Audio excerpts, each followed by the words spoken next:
welcome to episode 192 of the Hockey Cards Gongshow podcast. I guess today I'm your host, Troy. Alongside me as my co-host is second time appearance for Phil, the Loud Collector. Phil, how are you doing? I'm fantastic, Troy. How are you today? I am fantastic too. I got the yard mode, which was a huge accomplishment. And then nice. I'm looking outside as the thunderstorms roll in, so I'm hoping that it doesn't zap out my internet or anything. But you had a good dad intuition to cut the grass before the storm brewed. Oh yeah, got to be smart. But then I left the mower out, and the wife had to remind me, "Yeah, you better go put that in the shed." So away I went and got that. Attaboy. Yeah. So as everyone could see, no Josh today. He did give us a warning. It's not like we didn't know this was happening, but Josh is occupied with family right now. As his son graduated from high school this weekend. So we want to say congrats to young Madigan. Yes, sir. That's a name from Phil. You gave him that, young Madigan, for graduating high school, and good luck going out to college at the University of Minnesota, which starts, I don't know, end of August, I think, is when college starts around here. But very excited for him. Hope Josh is having fun with all his family. Yeah, I know that. Yeah. That's good. Well, he's sorely missed. Yep, sorely missed. We will definitely try to hold the fort down. All right, before we begin, Phil, you know this, but our podcast is a Patreon podcast. We rely on support of listeners like everyone to help us fund the channel, hope to create better and more hockey content. I feel like Josh. I don't know what to say. I feel like I'm going in the zone, but I think you're doing great, Troy. Yeah. I'm just letting you rip her out there. Let's read you up. And I noticed I was sharing my screen the whole time, so that's new. That's something fun. But yeah, so if you're on my screen, I got the Discord page up. You can see it. You can join our $1.99 tier list for $5 a month. And by joining our Patreon, you get access to our Discord, where we have actually the amount of conversation that goes in there. I can't keep up now. It's at the point where I have to take some time and read all the comments, and then I start replying. It's a great little community you and Josh have created, and it's been completely organic, right? How many friends do we meet at the expo? And yeah, man, it's great. This is worth, just as a guest and as a consumer of your products, just the Discord alone is worth the $5. No problem. Definitely. So if anyone feels like the need to join, please do. You can go to our Patreon and search for Hockey Cards Gongshow. You can also go to our website, hockeycardsgongshow.com. At the top, there's a Become a Patreon button. You can select that, and it'll take you to the Patreon. And we do have one new member we got to give a shout out. And Phil, it's a triple gold member. Oh, what? Yes, Josh's favorite thing in the world, the Triple Gold Club. Yeah. We have a new triple gold member, B. Heartland. Welcome. Heartland. I'm a Triple Gold Club member too. Yes, and thank you very much for your support. We really appreciate it. Much appreciated. All right. Okay, Phil, I'm going to give us the rundown of what we're going to do on the show. Hopefully you know it. If not, we'll just wing it and go from there. But we'll see what happens. We'll see what happens. You never know. Josh is like this the whole time. I know, Josh, you're crying. We're good. He's like, I'm never leaving again. Never leaving. All right.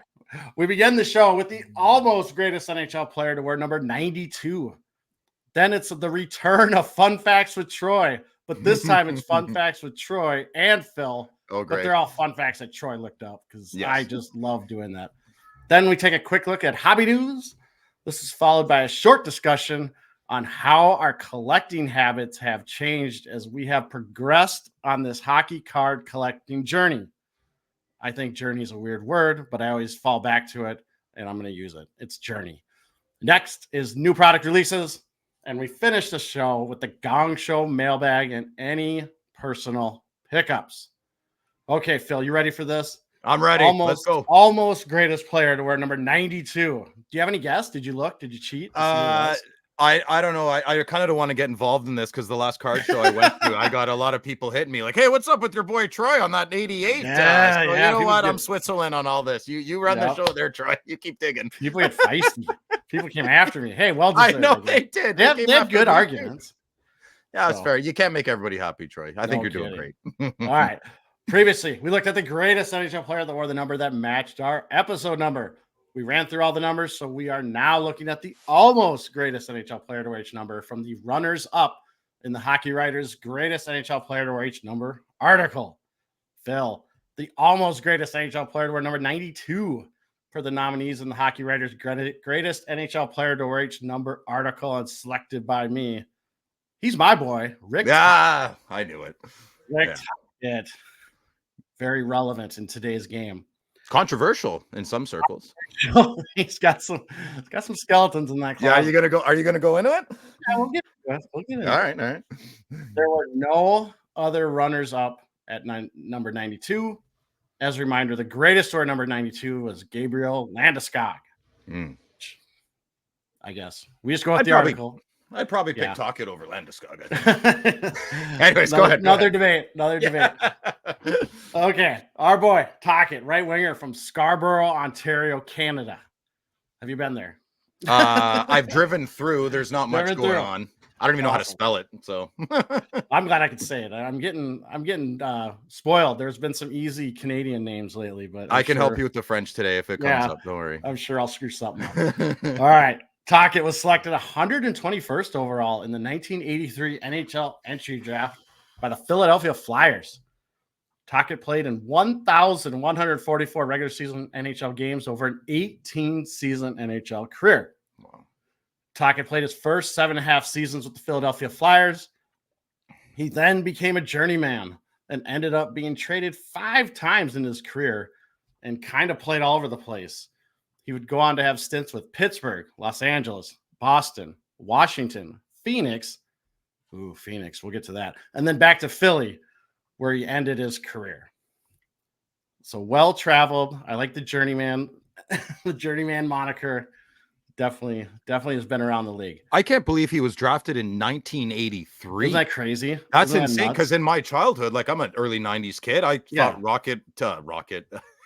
I thought Tocchet was up and coming, kind of like getting his establishment. I didn't realize he was that old, man. That's crazy. 18 years is a long time to play, I guess. Definitely a long time. So for his awards and accomplishments, not too many, but he has some big ones. One-time Cup winner, 1982 with Pittsburgh. That's just the one, eh? I thought he had a few. Yep. But this might be what you're thinking. He's a 2-time Cup winner as a coach. That's where it is. 2016 and 2017 with Pittsburgh. 4-time NHL All-Star Game selection.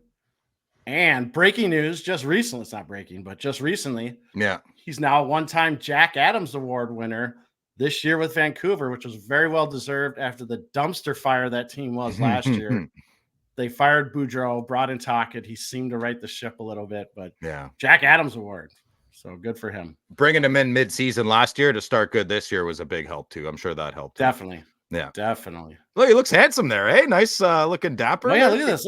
Yeah, he looks younger. He looks healthier here than the one, the next one. He's probably boozing hard when he was when he's playing. We'll go to a different picture here. Yeah, no kidding. Tocchet made the playoffs in 13 of his 18 NHL seasons, compiling 52 goals, 60 assists for 112 points in 145 NHL playoff games played. No player in NHL history has scored more than 400 goals while taking as many penalty minutes as Rick Tocchet did. What? I could have put that in fun fact. Yeah, it was so awesome. That's I had wild. to put it. Isn't that wild? That's insane. You forget how many goals this guy scored. Did I read off his? I don't even know if I read off his stats. For his career, 555 goals, 582 assists, 1,137 points. Holy crap. No, I had no clue. I just totally forgot about Me neither, man. I kind of thought he was always just a very, just a solid, consistent player. I had no idea he racked up points like that, man. That's over 1,000 points. Wow. It's crazy. Yeah, it's crazy. So he is truly one of those players who had a blend of skill and toughness. Tocchet scored 20 or more goals in 11 of his 18 seasons. Wow. Now, here's the thing I think about with him. Imagine how many goals points he could have scored if he wasn't in the box so much. I didn't say his career penalty minutes. That will be in fun facts. Just know it's a lot. Then I started thinking, did the toughness help him produce as much as he did? I don't know. You take one away, the other. I don't know. I think that's part of his game, right? definitely part of his game, and he still produced. And produced more than I thought. I almost feel ashamed that I didn't realize that he was an 1,100 point scorer. That's insane. That's Ron Francis. Watch out, eh? Like, yeah, no kidding. It's unbelievable. So check this out. So his career high was 109 points. Did I feel like I skipped something or missed it? But yeah, so his career high was 109 points, and he still had 252 penalty minutes that year. What? How's that even possible? Yeah. Isn't that crazy? That's awesome. I want to look into this more. I'm going to buy his hockey card now. Yeah, there you go. And I just noticed on my outline, see, this is how it becomes a gong show and Josh isn't here. I flip-flopped a couple paragraphs. So that's okay. No one knows what's happening. Oh, I know what's happening. I'll announce it. So best regular season of Tocchet's career from a point standpoint was his 92-93 season, where he had 48 goals, 61 assists for 109 points in 80 games played with Pittsburgh. 10 years after he's drafted, he puts 48 in the back of the net. That's insane, man. Isn't that nuts? That's wild. Yep. Tocchet was one of the top power forwards in the NHL during the 80s and 90s. And then I already told you the rest because I'm an idiot and went out of order. All right, Josh. Oh boy. Here we go. You can call me Josh. You can call me whatever you want, Troy. Okay. Here we go. Phil, after retiring, Tocchet became an assistant coach with Colorado during the 2002-03 season. In the summer of 2005, Tocchet became an assistant with the Phoenix Coyotes. On December 17, 2005, Tocchet became the interim head coach of the Coyotes, stepping in for head coach Wayne Gretzky, who was out on leave to his mother's illness and eventual death. Next, on July 9th, 2008, Tocchet was named an associate coach with the Tampa Bay Lightning. He would then become the head coach of Tampa Bay on November 16, 2008. Would then go on to become an assistant coach with the Penguins in June 2014, before being hired as the head coach of the Arizona Coyotes on July 11, 2017. After Arizona, Tocchet joined TNT's coverage.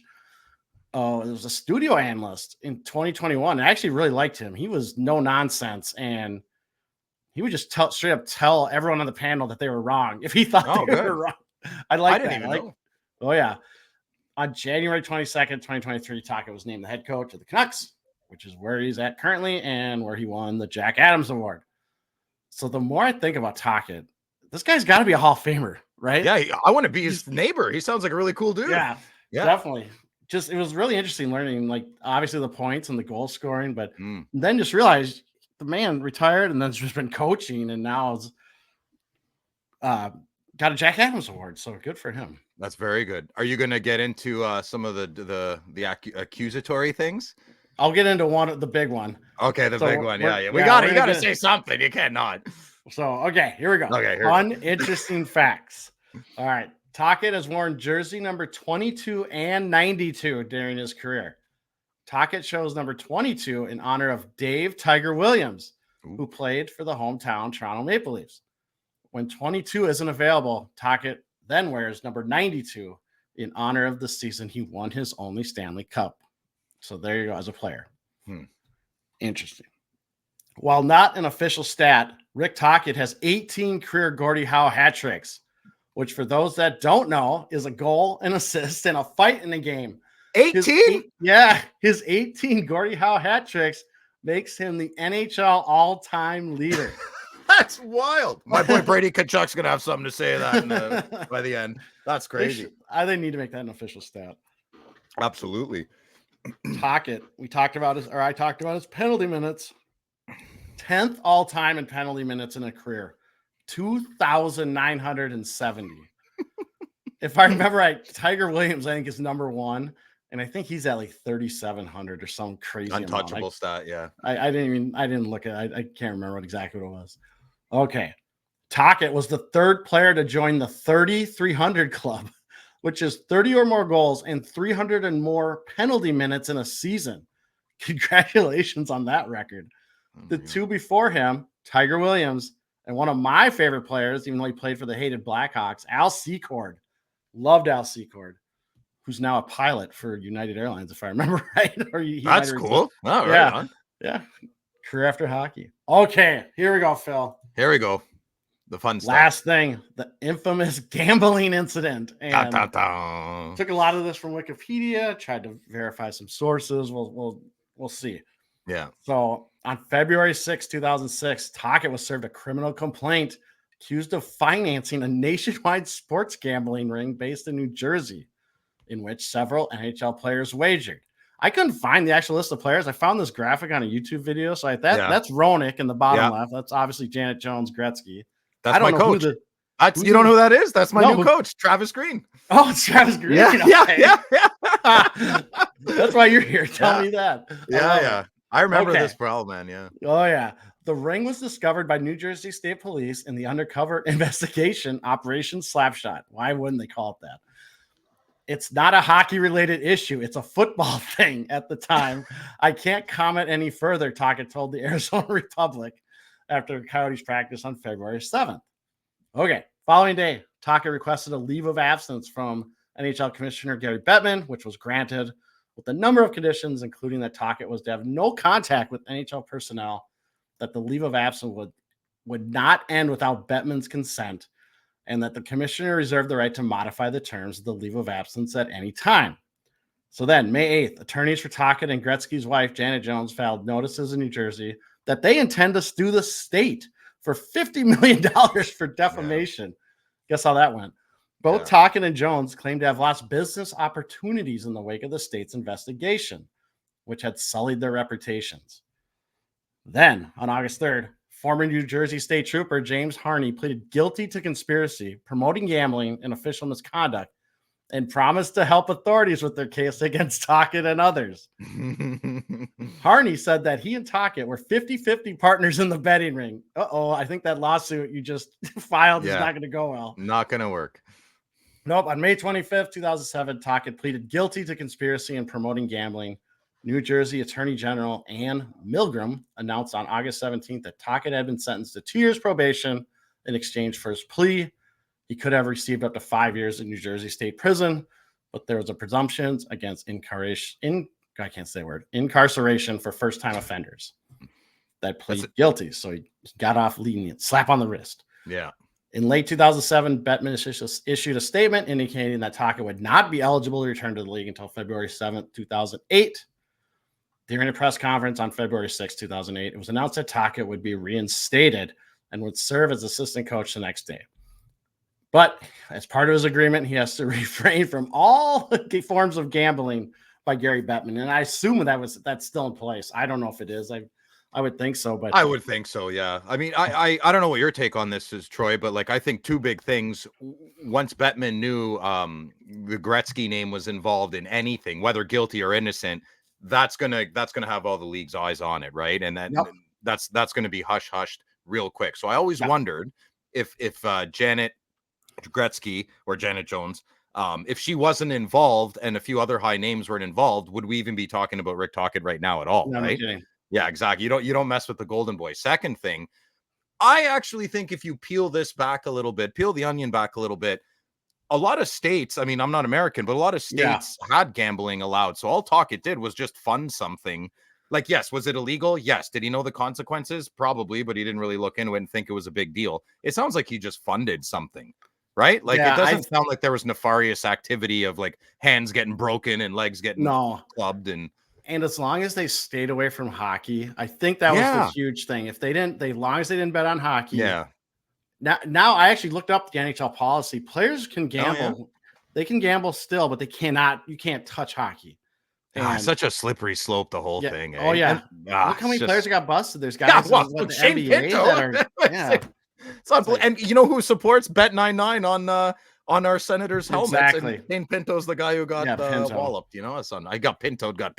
Well, I've always, I can't prove this. I've never seen any proof, but I've always wondered if Janet Gretzky kind of took the fall. Yeah. For if Wayne was involved, and she's like, I mean, maybe, you can read the tea leaves on this whole thing, because when it happened, I was like, oh my god, this is going to explode, and it was hushed so fast, so quiet. Then Tocchet's coaching in the league 2-3 years later. Like, what the hell happened? I think it's because the Gretzky name was involved, and they had to do what they had to do, Troy.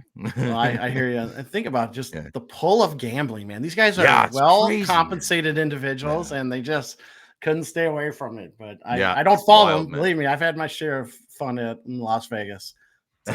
Great you've been to Vegas? I've never been. Oh, yeah. Been to There's a time when me and my wife were dating. We went to Vegas a lot. Like No we were kidding. young, no kids, just What's your game of choice? Cheap flights. I like blackjack, craps, and I'll do slots. They're not. I mean, they're fun. Yeah.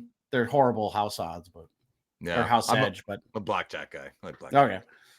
All right. So there's our boy Rick Tocchet. Let's look at his rookie card. Here it is. Phil's gonna buy it at some point. No, I don't think so anymore. That's a Neil card. That's our friend of the channel. Yeah, Neil's Flyers. 1987 OPC number 2. Rick Tocchet. PSA 10 pop count is 59. Gem rate is a whopping 15%. Last sale of this card I could find was on March 14th of this year via eBay, verified in Terra Peak, for $179.50 US. Well, so rookie card slab 10 of the Jack Adams winning of 2023, 24 season, $107. 400 goal score, 1,100 points, future Hall of Famer. That's wild. Low gem rate, low pop. Yeah. Why not? $179. That's all. Yeah, there you go. I'll take 2. All-time high of this card was in Crazy Days on October 15th, 2022 for $504.56 US via eBay, when everyone was spending way too much money on sports cards. I wonder, do you think there's a big Rick Tocchet collector out there? There's got to be, right? There's got to be. There's always there's a big collector of everyone, and they private Instagram account. You're probably right. Tocchet collector. They're the ones 22. That paid the 500. Everybody else is paying 170. No kidding. So in 2024, just to give people a little reference on this card has trended between 160 US and 220 US. Okay. So don't pay more than that. No. There, 220 is your top. Okay. So we learned about Rick Tocchet. I love it. I love reading about these people and learning and feeling embarrassed that I didn't know more about them. But that's a big one.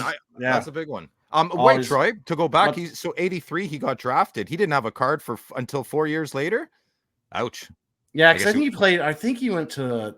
I don't know if it was AHL or June. I can't remember what his whole career path was. They threw him down, eh? Or I had the wrong date, so we'll just. Let's move on. No more questions. Okay. All right. Next segment. All right, it's time to bring it back. We got good feedback. I think I've done it once or twice, maybe, but it's fun facts time. Yeah. So I love facts. I love fun facts. I love the NHL PR Instagram account. So now I am going to start doing this again. Fun facts with Troy and Phil this time. So yes, Phil doesn't know what these are, but he can just chime in if he has any. Oh, I'll chime in. I can't be quiet. Lovely stuff to say. So here we go. First one. Up on the screen for YouTubers. Oh. Evan Bouchard became the 3rd fastest defenseman in NHL history to reach 50 playoff points, which he did in 45 games. Bobby Orr did it in 39, and Brian Leetch did it in 41. I don't see Cale Makar on there, so obviously Bouchard better than Cale Makar. Whoa, let's not get crazy. Let's not. I just bought a Cale Makar card. Let's not talk nuts. I want to get people riled up. No, I'm just kidding. But a pretty impressive stat nonetheless. It's a baseball stat. Like, who's the 7th fastest right winger who scored 60 playoff points? Like, I don't get these things. Oh, you think this one's weird? Wait, there's some other ones in here. Oh boy. Okay, here we go. How did you ask ChatGPT to find the crazy NHL PRs? Like, please find me the most crazy stat we can do, and then we'll go over it. I think it's good for engagement, I guess. But I guess it's a baseball stat. It's a baseball stat. Yeah. So impressive by Bouchard. Playoffs, he's been very good. Mm-hmm. He has 6 goals, which is first for D, 19 assists, first for D, second for all skaters in the playoffs, and 25 points, which is first for defensemen and third of all skaters in 17 games played as of Saturday, June 1st, when I did my research. And then let's just look. Here's the Bouchard rookie card. I think we talked about this either 2 shows ago because Josh did something on him. He was maybe it was the deep dive, hobby edition deep dive. Yeah, you guys aren't picking Matthew Tkachuk. It's driving me crazy. Yeah, the people have spoken. People are wrong. Okay. All right. Bouchard is a 2018 Young Guns. PSA 10 pop, 485, 55% gem rate. Last sold for $124.71 US on June 1st via eBay, verified Terra Peak. Up 21% in the past 3 months. So that playoff performance has nudged his values forward. All right, here we go. They win tonight. Yes. That's probably going 150, 160 maybe. Yeah? We'll see what happens. I love watching sales right after. Let's go Oilers. Go Oilers, he said. Yeah. Yeah. Oh, who are they playing? Dallas? No. Yes. Yeah, Dallas. Yes, yeah, right. The former Minnesota North Stars. I love Andre, but Dallas. Ugh. All right. Here's our next one. Ryan Nugent-Hopkins scored the first power play goal of the 2024 Western Conference Final in Game 5 for the Dallas Stars versus the Dallas Stars. Sorry. Only 2 other series on record took at least 5 games for the first power play goal to be scored. Boom. Mic drop. What do you think of that one? Who thinks of this stuff? This is crazy. Only 2 other series on record. Like, how do you find that? It has to be AI ChatGPT question. AI, right? Or there's just, I mean, there's some pretty smart. Yeah, like Mitch Grotman knows some pretty weird stuff, right? And I'm just like, how did you, what? They see a goal, they find out, oh, it's a power play goal. Yeah. Okay, oh, it's the first one in the series. Well, let's see how long, there's some people's minds work like that. And it's past 10 p.m. Okay, that means something. It's unbelievable. Yeah, so first power play goal just scored in at least 5 games. So the other series that did that was the 1946 and then also the 1945 semifinals. Both had that weird quirk. Boston and Detroit. Both featured Boston versus Detroit. So go figure. Bonkers. All right. And in the playoffs this year, Nugent-Hopkins, 6 goals, 14 assists, which is tied for 4th, 20 points, which is 4th, in 17 games played as Saturday, June 1st, 2024. And a super dirty stash to go with it, eh? Yeah, that is dirty. If you see it's that. dirty. Our YouTube viewers, look at that. Yeah. If you can't see that, it's filthy. It's got the little split in the middle there. Yeah. Were you part of the big Nuge craze 10 years ago when you came into the league? Like maybe 12, not 13? really. That was like the first. That's kind of when I went out of collecting a bit. I was like, why is everyone going crazy? Because he had a cool name too, right? Yeah. Oh yeah. Name's awesome. Yeah. Did you get the Nuge? No, I didn't get the Nuge. It's like college baseball. The guy we called the Nuge. Oh, good. Well, we called him the Nuge because his nickname was Nugget because he had a big head. So we called him Nugget. And then we just called him the Nuge. I like the Nuge better. Yeah. That's a great young gun. Look at that. Yeah, it's fantastic, isn't it? 2011 Young Guns for Nugent-Hopkins. PSA 10 pop, 296. Gem rate, 62%. Last sale of this card was $229.99 US via eBay, verified in Terapeak. I'm guessing I tried to write May 24th of this year. However, I'm kind of wary of that sale because the previous 4 sales in May were between 118 and 165 US dollars.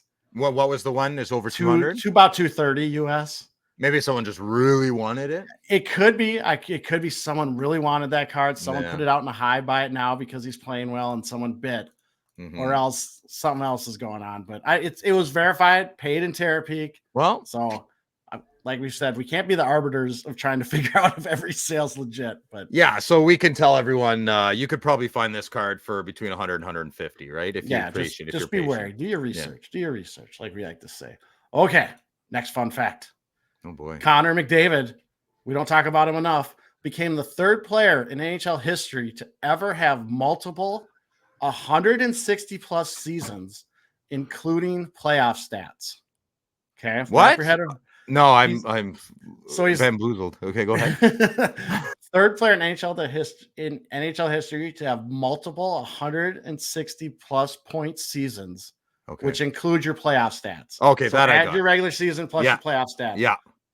The other 2, if you're watching on YouTube, you can see them. Mario Lemieux, who did it 5 times, and Wayne Gretzky, who did it only 10 times. That's it? Oh, I thought 25. That's it.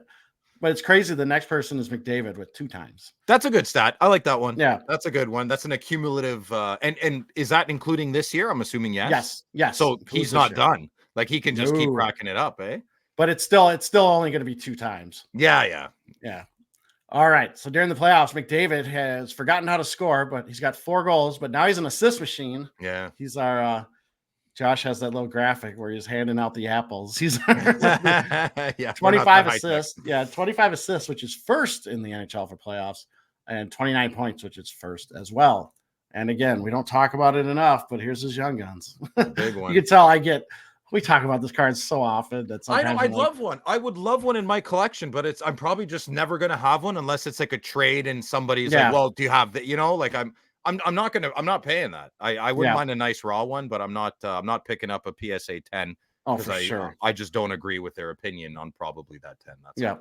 So our boy McDavid, 2015 Young Guns, PSA 10 pop, 2,885, gem rate of 47%. Last sale of this card, May 31st of this year for $2,560.45 US on May 31st. What are we at, Troy, again? You said 2,000? How many are the pop count? Yeah. 2,885. And Bedard smoked the 3K there last week, eh? Yep. Yeah. What a bonkers time we're in, man. What's going on? I know. Is wild. Yeah, that's crazy. Crazy. It is wild. No. So this price that it went for, this $2,560.45. This is literally about the average price this card sells for since the beginning of the season. It will literally fluctuate right in this tight band with that 2,500 being like right at the average. Yeah. Well, he cracks. Let's say for poops and giggles, he wins the cup this year. Like, I mean, that's the next leg up, right? I think his cards in the hobby will stay this, but he wins that cup. That's that leg up that it just won't come back down, I think. Yeah. And then maybe I should have bought you and I should have bought the guns, right? He's not winning the cup. Come on. I hear you. But no, I feel you on grading and all that stuff. Okay. Got our Panthers boys here. Yeah, happy. Loud's happy. Here we go. The 2024 Conference Finals marks the first time in Stanley Cup's playoff history that the round before the final has featured 5 consecutive days with a comeback win. This is ridiculous. I swear, the more ridiculous, the more I love it. Did you send this in our group chat? No, I don't think so. Okay, I feel like I read this and I was like, whoever wrote this should be shot because I have no. This is ridiculous. Oh, it's crazy. Well, I'm glad you like it, Troy. Well, I said the only good thing is hopefully it's exciting and drives TV ratings. I don't know. I mean, it's fair enough. One of those interesting things where it's like, okay. You want to know why I'm screaming and yelling? Because I don't really get it. That's why. Well, this is one of those things where if you ask anyone, or if I know hockey fans will say this, but a lot of fans that don't watch hockey, when you finally get them to sit down and watch the NHL playoffs, they're in. Yeah, 100%. The most exciting playoffs by far. It's a different game. It just is. It just is. Like a bad regular season game, I turn the channel. Like I'd rather watch a crappy NFL game, which is 10 times more exciting than a mediocre NHL game in the regular season. You don't get bad games in the playoffs, man. You just won't. Unless the Leafs are playing, but we don't have to worry. Oh, no. Oh, shots fired. Shots fired. All right, here we go. Last one. And I think they got eliminated, right? I pay attention. But the Leafs? They're not going the Rangers, anything. The Rangers, sorry, Rangers. All right. The Rangers tied the record for second most shorthanded goals in a single postseason with 6. All-time record is 7, which is held by 4 teams. I just thought that was interesting. That's a straightforward one. That's good. Look at the top 2 are pretty modern. All these are pretty modern era. Yeah. Interesting. Yeah, 80s and part of me, I always wonder, like some of the stat tracking, did they just like throw out the old stuff because they're like, we don't know. It was probably like you're some guy in the box chain smoking and couldn't see the ice half the time. Guy Lafleur, I'll be right out there. I just need my other pack. That's amazing. Okay, here's my question on this one, and this is so I am a big supporter of the PWHL. Obviously, I coach girls hockey in high school. So did you know the PWHL does the jailbreak, where if you score shorthanded, you get your player back? I did not know that, Troy. I absolutely love that. Interesting. I don't think that'll ever happen in the big show. I don't know if it'll ever happen, but probably not. They're doing some stuff with like first round playoffs. I think the winner of the league in the regular seasons gets to pick who they want to play for the playoffs. I that stuff's great. I just love what they're doing. It's pretty wild. Yeah. Make it fun. You got to get the engagement up, right? I mean, baseball should take a page out of that. Well, I mean, they sped up. They've tried. That was a big one. Yeah. All right. So that's our fun facts. Anything else you want to say, Phil? No, I'm dizzy. I'm dizzy from half of your fun facts. They're sad facts. They're sad facts for me. Again, everyone listening or watching, let us know what you think of fun facts. Yeah. Should I keep them going? Should I throw it away? Boggles the mind, but I'd love to hear feedback on that because Phil's mind is boggled. Yeah, I love looking it up this stuff, and it's just how crazy. You're a numbers guy, eh? You like numbers and I like numbers. Like numbers. They don't lie to you, so that's good. Numbers don't lie. They're objective. Oh, they don't lie, but you can definitely manipulate them. Yeah, that's good. I feel like my bank does that regularly. All right, before we continue on, Phil, I'm going to make a quick mention for Gongshow partner and sponsor, Slab Sharks. And we are very, very thankful for the support of our show that they provide us. Current Slab Sharks weekly eBay auction is live. Head to slabsharks.com for a link to the auction and check out all the amazing cards available and to place your bids. Now, Phil, we roped you into this. We both went through the Slab Sharks auction for this week, and we each picked our favorites. Yeah. Usually it's 3. We each picked 3. I did extra. You went crazy because I guess Josh is in here. Josh is in here, so you can do what you want, eh? Yeah, I do what I want. I don't have to stick to no timelines. What are we talking about? Big mean Josh telling us what to do. So here, I'm going to go first and show my 4 favorites. Okay, so I didn't even look at yours, so I'm here we go. Check this out. Okay. What's this? 2008 in the game, Bleu Blanc Rogue Montreal Canadiens Autos is what it's called. Blanc Rouge. There you go. Lot of 41. So this auction has a lot of 41 Montreal Canadiens autos. This is pretty cool. So you like this, eh? Well, I've never seen these cards. They're in the game. Yeah, in the game. Yeah. And I've never seen these around, but I don't know if they're super rare or not, but they're 41 autographs from the 2008-09 in the game, whatever Phil said, how I pronounce that, hockey set. So the set celebrated the 100th anniversary of the Montreal Canadiens. The set was limited to 1,000 hand-numbered books, and each book will have 7 cards. That's what it was read on the sell sheet. I had to go find the sell sheet. I still don't really understand the book thing, but maybe they came in a book. So this lot, there's 41 autographs. So here's the first page, second page, third page, fourth page. And so I'm not going to read off every name, but some of the bigger names to Troy that are in here is Guy Lapointe, Dickie Moore, Saku Koivu, Serge Savard, Larry Robinson, Bobby Smith, Guy Carbonneau, Dennis Savard, Rogie Vachon, and Chris Chelios. Rogie Vachon. Yeah, and some of these guys have 2 autos. They're 2 different cards, but they're 2 autographs. How did that go? So, you're already here. You might as well sign the second card. Yeah, here it is. Just slide it on the table there. Just sign this one. But again, and I just noticed too in the Slab Sharks auction, Jean Bellevue, he does have a card. It's not in this lot. I think the person is doing it separate in the Slab Shark. It's by itself. Business, yeah. Yeah. So this, you know what, Troy? I feel like every time I have seen these cards, but I never see 1 or 2 together. I always see all of them together. Really? Okay. Cool. I feel that way. Yeah. These don't look familiar at the expo at all? I don't, man. Maybe just because I wasn't looking for them, but what price are we at here? Do you know? When I looked, I want to say they were 280 for all of them. Yeah. Yeah. So I don't know. It's early. It's super early in the auction, right? Because it ends. Is that Dougie Gilmore in a Habs uniform? Yeah, Dougie. You don't see that too often. No. So if you're listening, where Troy's going through the cards, and there's Dougie Gilmore in his Habs uni. Yeah, and that's Serge Savard up behind him up top. Interesting. That's Steve Shutt at the top. Oh, Steve Shutt. I don't know my. And there's Jacques Lemaire. Oh, I missed Jacques Lemaire. There he is, former Wild coach. But anyways, go check. Does the Bobby Smith is that kind of what gets you going a little bit? A little Minnesota connection? Oh yeah, I love Bobby Smith. Yeah, I love Bobby too. He's my favorite. Denny Savard. I mean, come on. There's Bobby Smith. Spinorama, right? Denny Savard. Yep. Yeah. No, so I thought these just looked cool. But are you going to go for it, Troy? No. I'm not buying them. I just really want them. I'll say this. I should say if the price was right, if I thought they were super cheap, yeah. Yeah.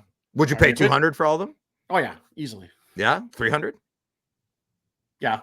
5? 5? Would you do the 5? Maybe 5 is where I'm like, okay, I'll leave you alone. Because then I start thinking of all the other stuff I could buy. All right. Okay, that was my first 41 cards right there. That's a good one, Troy. I like that one. All right, second one. 2010 Panini certified number 155 Jean Bellevue Immortals Mirror Black 101 auto. So you like this card? You'd buy this? I like it. I think it looks cool. Now, yeah, I know what you're gonna say, Phil. Sticker auto. Yeah, oh, that's one of few things I would say. Go ahead. But, what else am I gonna say? well, I don't think like sticker, like again, sticker autos with this guy. I mean, yeah, he's old. Understand? I mean, is he passed? I'm sure he's passed away now. Right? I don't know. I'm not sure. If he's not, he probably.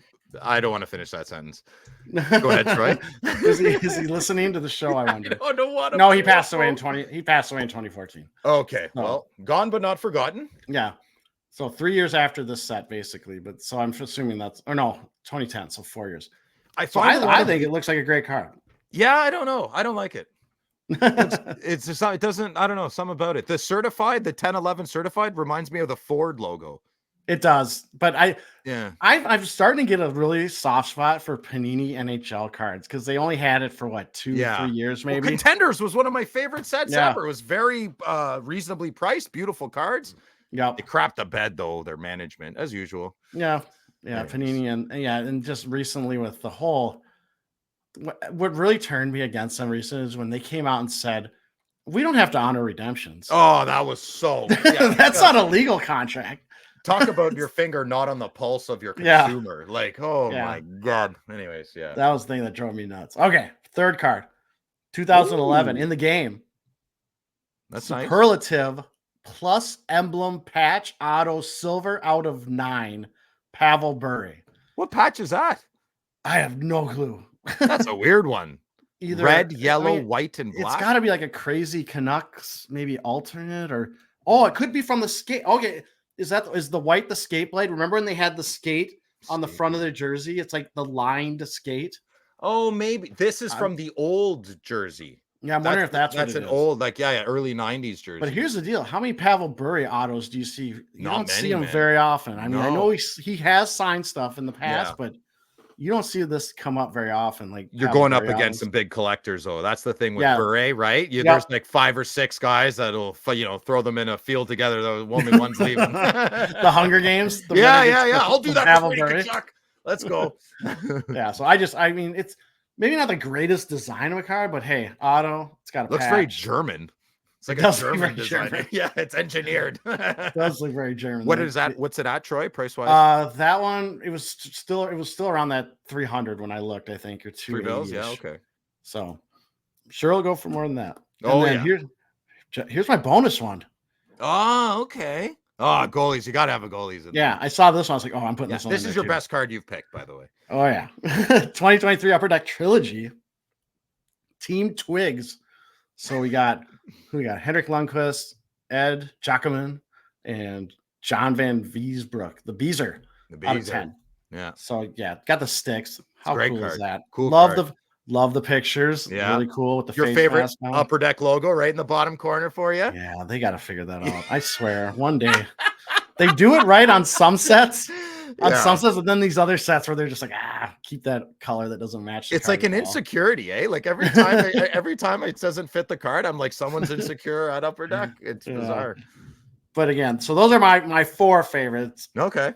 Go bid, buy them, have fun. Now, Phil, let's do your 3 favorites. Yeah, let's do mine.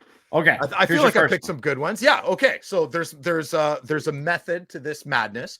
So if you're listening, I picked a cup card, base card, 18 out of 249, whatever. I'm pretty sure all the base cards in the cup go up to 249. You have your base parallels as well, but it is a great opportunity for collectors out there to buy beautiful, well shot, well detailed base cards at a reasonable price.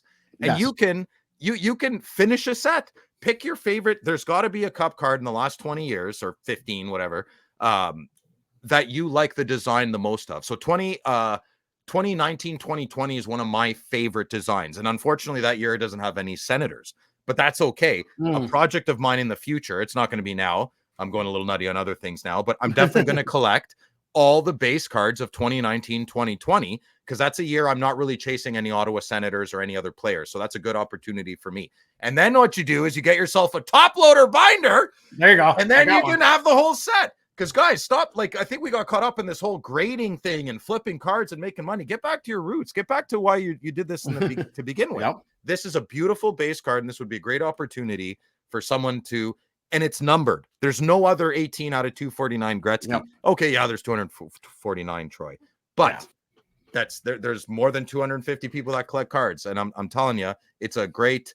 Don't knock it. That's why I picked the card. It's a great, and these base cards will still rack you $20-$30 if it's a good player, you know. But you could probably get this is another great way to look through people's bins at shows. They have a lot of cup base cards, so that's why I picked it. Awesome. I love it. Thanks.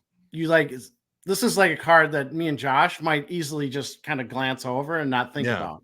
But I love the idea and what you put out about, this does make sense. And it's a good possible. Card. And is it possible for like, let's say Troy, Phil, Josh, and Neil to all get a McDavid RPA 2015 20? No, it's not, unless we all live together in the forest, and I don't want to. I love you guys, but I don't want to do that. This is a realistic dream that everyone listening, every single person listening can achieve. You can go for the hunt. It can take you 10 years, it can take you 1 year, but it's a fun thing to do.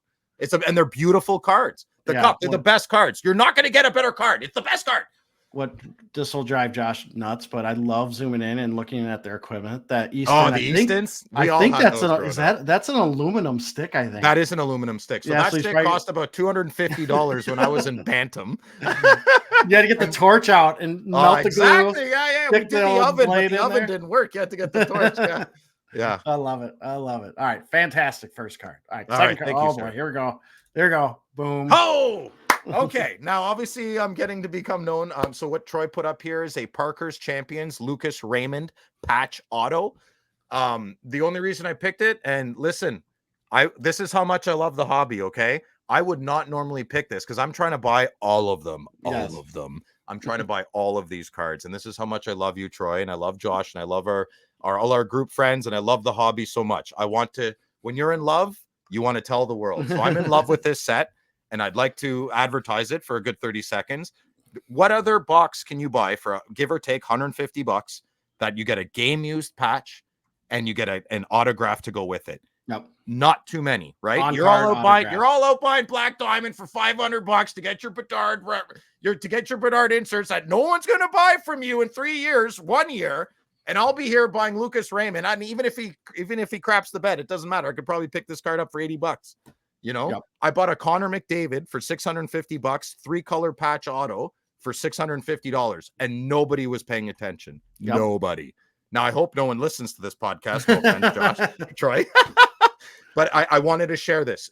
Don't sleep on Parker's Champions, especially if you're a player collector. You can pick up your player pretty cheap in a game used patch.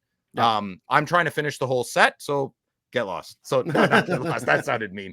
So please don't buy all the cards, but definitely take a look if you're interested. I second what you said about Parker's Champions. I think I actually even mentioned it. I'll mention it in the mailbag. But listen, in the US, you can sometimes find this at 100 US, maybe a little cheaper.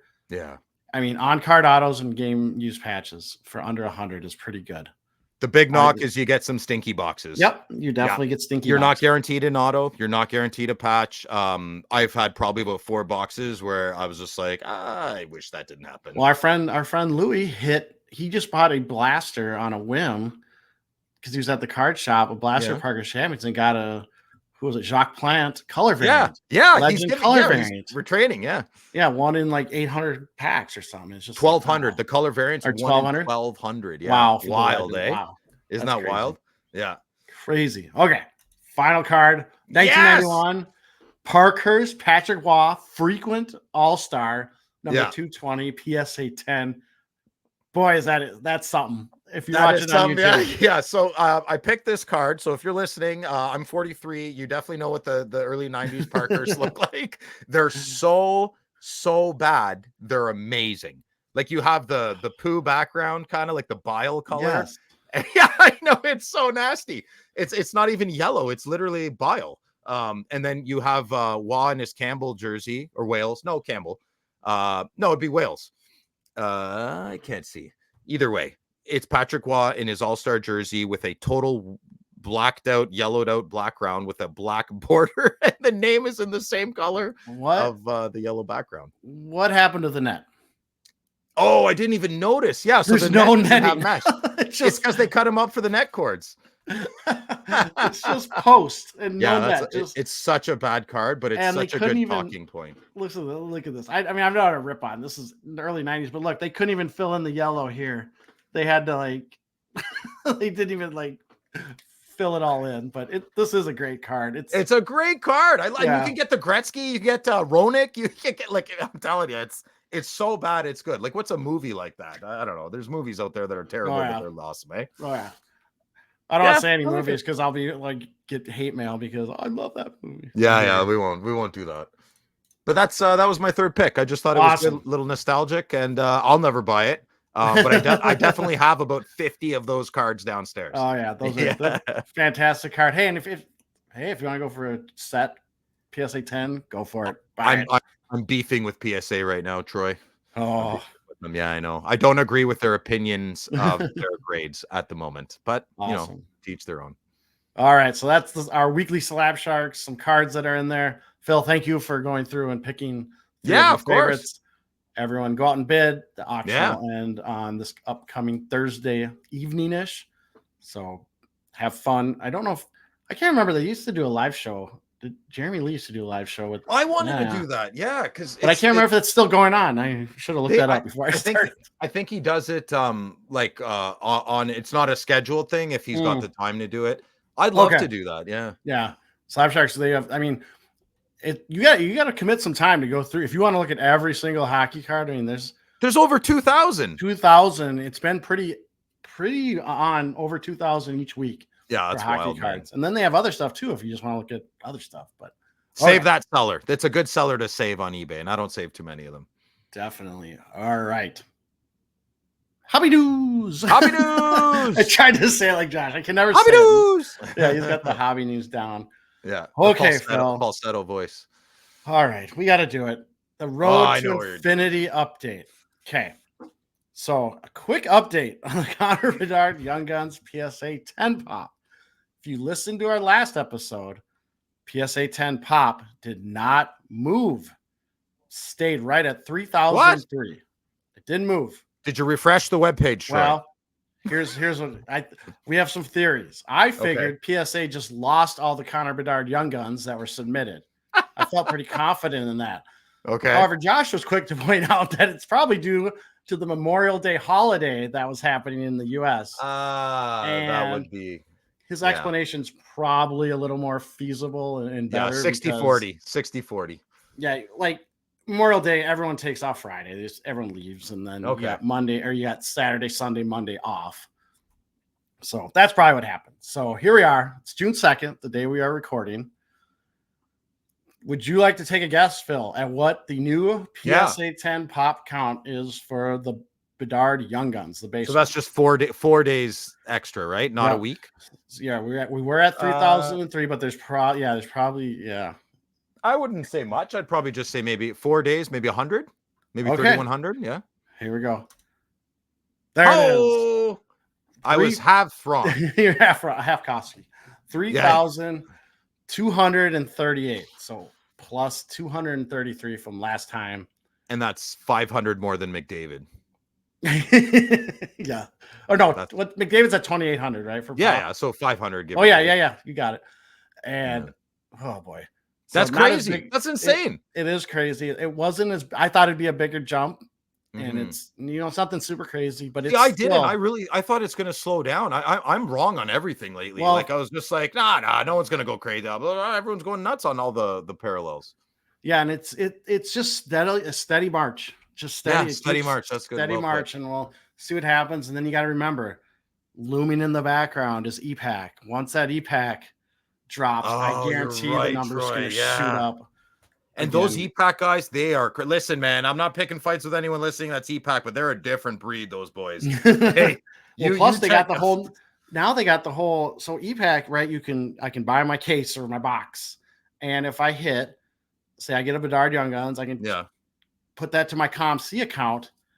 Yeah. And then ComC, now you can then say, okay, I'm submitting that to PSA, and it's all seamless. You don't touch the card. That's got to be contributing. That's got to be contributing to this quickly. I don't know. Yeah. Well, I mean, it won't happen here until it comes out on EPAC, which I don't know when that's coming out, but How do they decide? Oh, that was one of my questions. Never mind. Keep going. Yeah, we have I know. Yeah. I asked a question for my own show. Here's a crazy thing that I noticed when I looked at the pop report so the PSA 10 pop was, what was it, 3,238. The PSA 9 pop count of this card is 3,189. Wait, what?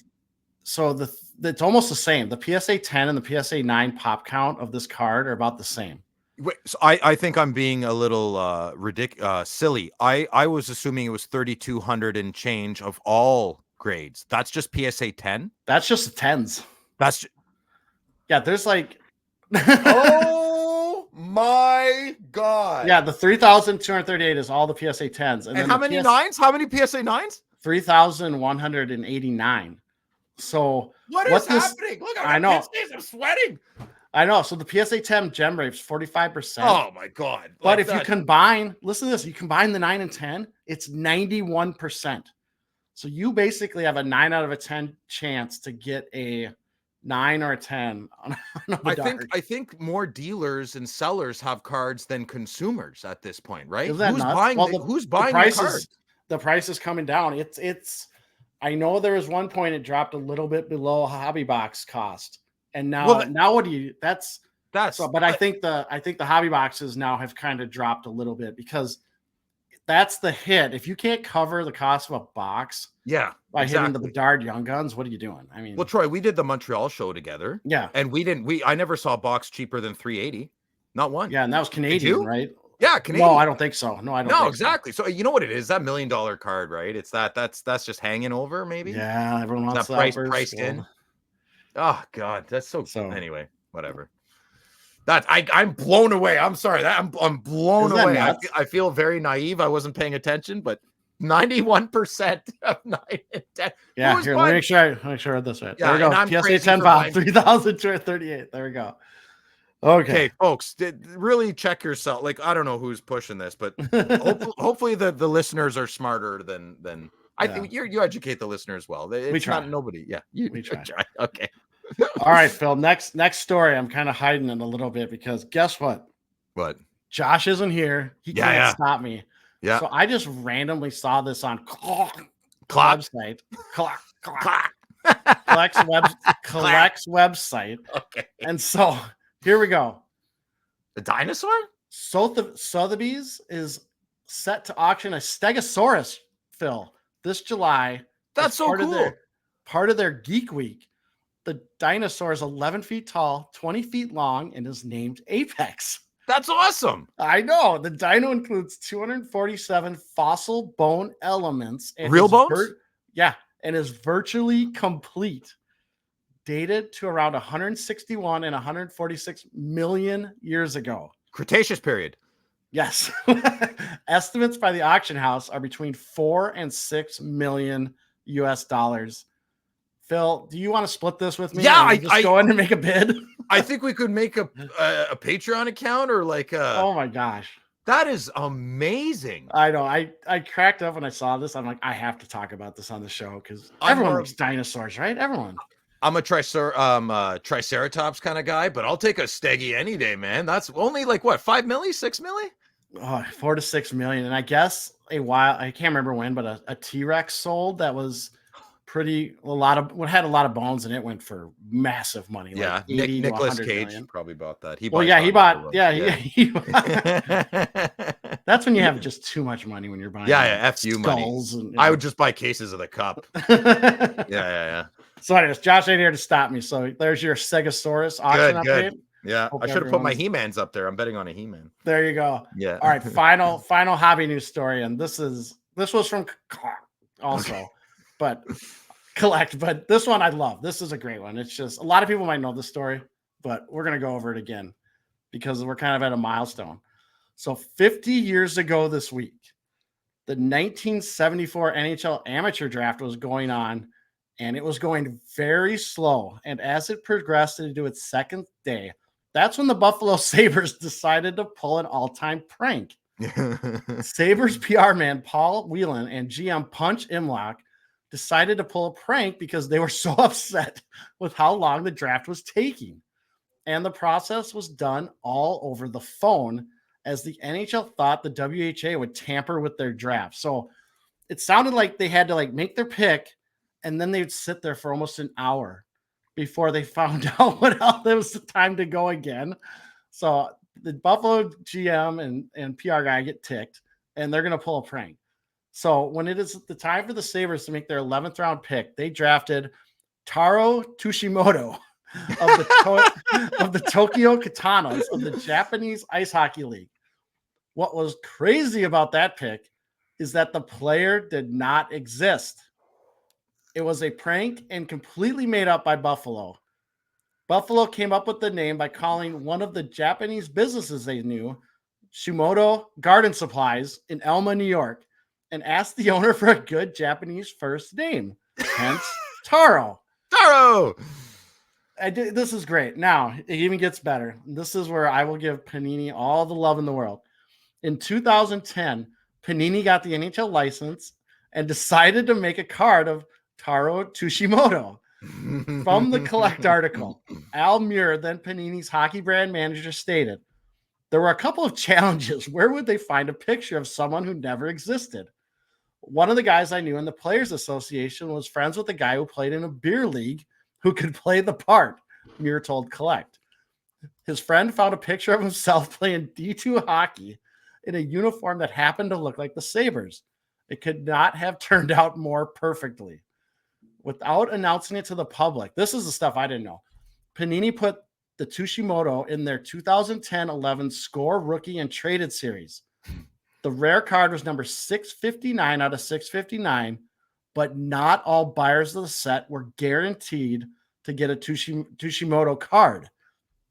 The base card was only put into 5% of the sets. And an even more rare gold card, 25 total printed, was also made. Ooh, didn't know that. I didn't know that either. So yeah, the gold card. Yeah. Was this card more rare than the cup hologram that you are chasing out of Pro Set? It's not more special, though. Yeah, I bet the hologram's got to be more rare, right? Like, that seems like... I don't know. It's a love-hate with that thing. Okay. I mean, this story, I love it. I keep forgetting about it, and then what do you think would happen in today's NHL if a team tried this? I guarantee they'd be fined, hit with sanctions. Well, first of all, they picked a Japanese name, so it'd be racist. You're not allowed to do that, right? Yeah, there's a whole can of worms here that would probably... Like, who is this person in this picture? True. Is it of their likeness? Like, Troy, we don't live in times to make jokes out in public anymore. Yeah, well, I was like, I mean, I'd just be curious. I mean, I bet they would be like, it'd be a lot of fines and everything. Yeah. If someone tried ethics to commission, DEI, everything. It's over. Yeah, it's over.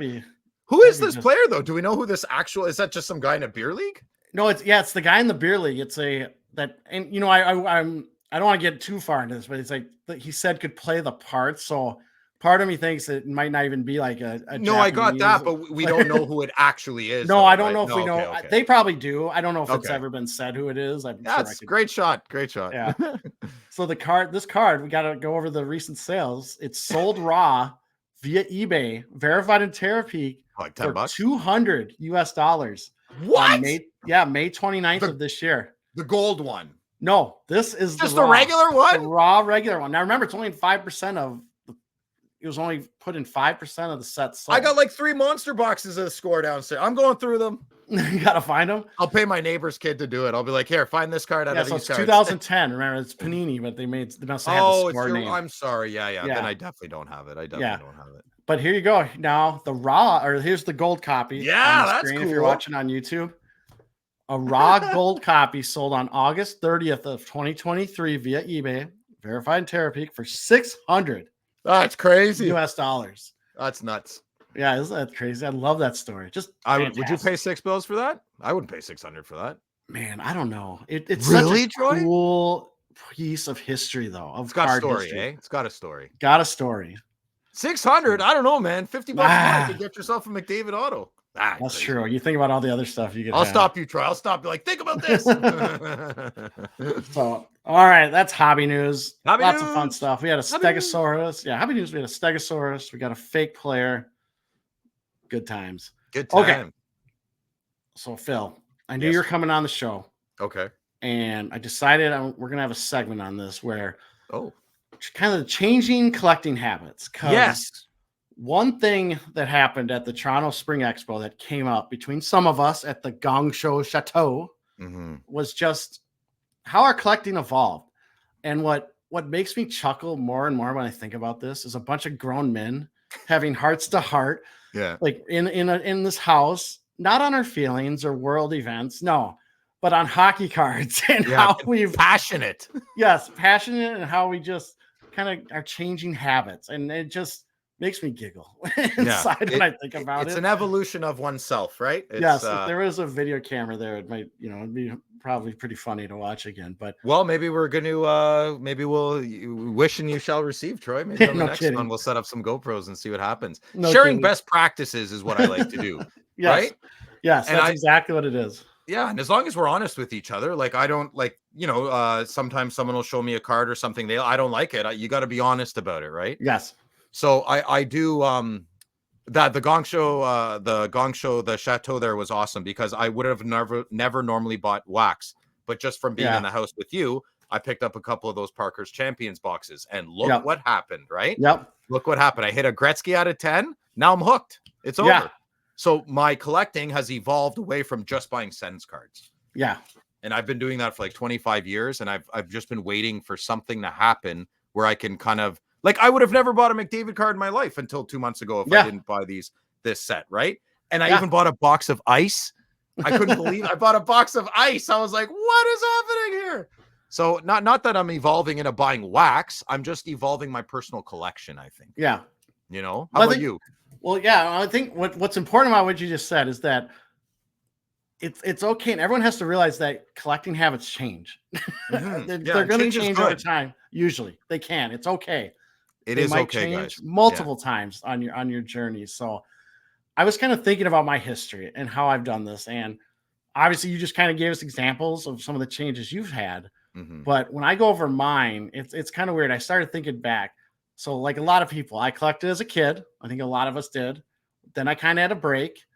But as a kid, I'm just buying hockey cards. And in my case, I bought cards and I also bought hockey stickers because I loved sticker books. Yeah, sticker book kid, eh? Yeah. And I try to fill those up. But I used whatever money I could scrounge up from allowances or beg my parents to give me or annoy them enough at the store that they would buy a pack of cards for me. Yeah. And no goals whatsoever. I didn't know what I was doing. I'm just a kid. They look cool. I want to read the backs of them and get my cards, complete my sticker books, and I was happy. Right. And then we have the break, and I have my big break for a while. But then I get back into cards, and I actually got back into cards before the pandemic, which a lot of people did. I mean, some people, the pandemic was the trigger, but around 2015, 16, as my daughter started playing hockey, we would go to and we'd be at Target and we just randomly would go look at cards and we started buying hockey cards. Yeah. Again, this is at Target, blasters, all that fun stuff. We did go to a hobby shop a couple times, but we didn't buy that many hobby boxes together. It was more just at Target. We'd get blasters and stuff. Okay. Again, didn't have much of a goal. Scratching an itch a little bit, right? Scratching an itch. But one thing I did start because she hit is like my Pecorine PC. Started. Oh, the origin story of the Pecorine. Yeah, that's where that started because I've always liked Peck. He's been my favorite goalie, but then I was like starting to get the cards, and then her uncle, she liked Pecorine too, and her uncle bought her a ton of Peck. It's just base cards from different sets at the. Did you swipe some from her stack? Yeah, I was like, hey, she's sleeping, do you want that? Can I have that one? Well, it's funny too because I was going through her stuff. Like she's so organized. Books, I didn't care. Put them in books. She loved putting in books, separating by teams, putting them in alphabetical order, and all that stuff. But then I'd go through there. I'm like, oh, here's a Tage Thompson Young Guns back when he was hot. I'm like, I kind of want to sell this. It's happening. It's slowly happening, right? Yeah. And so you got that. Then we come to the pandemic, and now I'm in the hobby. Like I'm, even before, but now it's pandemic in the hobby. Hobby's booming. Yeah. Still buying at Target, and now I've expanded into hobby shops when I can get them or online. You're collecting again. You're back. I'm collecting. I'm totally collecting. And as the pandemic progresses, Josh and I start talking about hockey cards, how much we like them.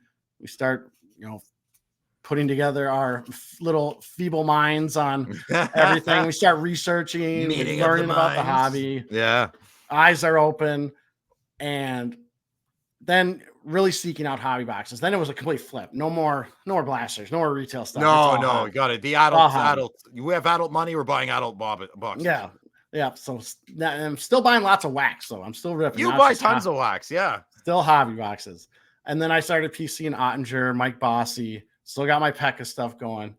And then Josh and I become more knowledgeable, we like to think, and we decided to start the podcast. And that's kind of that starts another realm, and still ripping a bunch of wax. Now, here's where my kind of changes come in the past 9 months or so. I've kind of had an epiphany, even though we've talked about it a lot on the show. I don't need to rip so many boxes. I'm kind of the opposite of what you've been doing. Yeah, I know. I don't need to rip. I'm like, I don't need to rip so much. I do love it. It's like I love ripping wax. It's so fun. It's so fun, Troy. It's so fun. I need to focus my collecting more on the singles. And it's never been like the money thing. It's just get the cards I really want that I'm enjoying, because that's what I want to do. Wax is fun, but then you end up with I have so many cards in boxes. And I've talked to a lot of people that have cards. People don't realize when you buy singles, it accumulates so much faster than you think. Like I know the feeling when you're at the store and you're at the counter and you buy like 2 or 3 boxes, you're like, it's a feeling. And if you buy 2 or 3 cards at the store, it's not as exciting.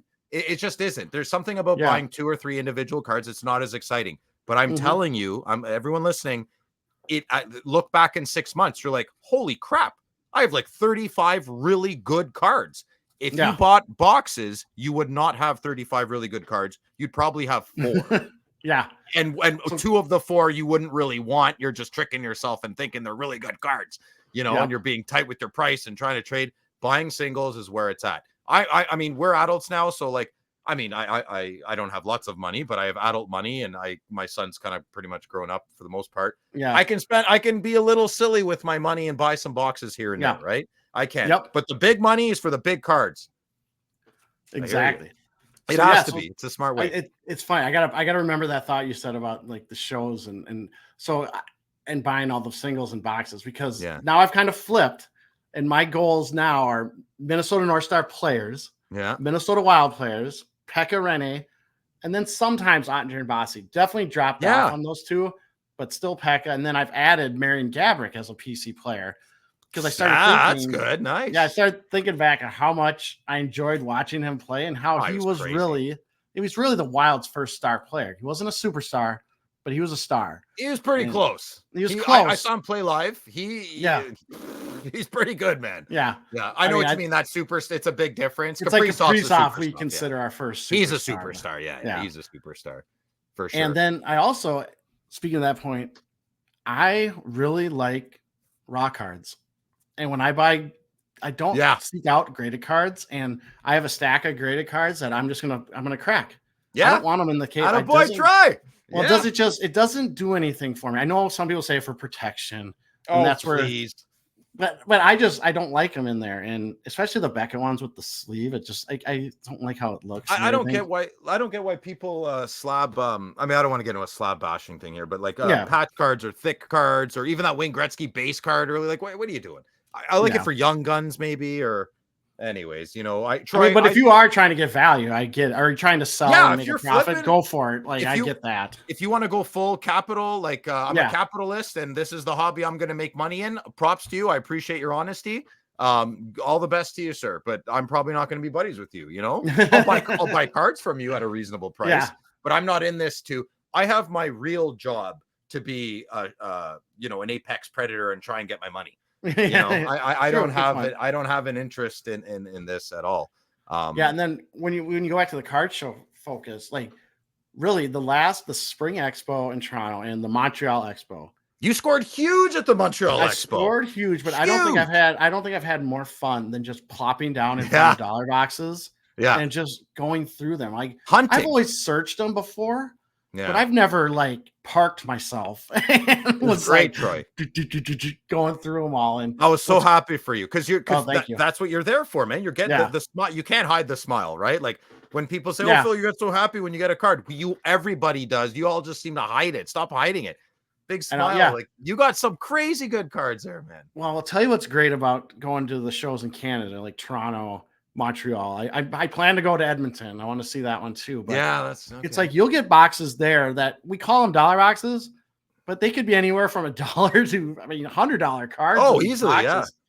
You go to like a card shop where we're from in Minnesota or the Minnesota Card Show, they're usually truly dollar boxes. Really, right? It's like $5 for $1. You don't find those kind of cards that you do in Canada that are in their boxes. But yeah, so that it's just that whole progression and how I've kind of flipped the singles, my PC, not ripping as much wax, even though I think about ripping wax every day. I mean, I do. It's just something I think about.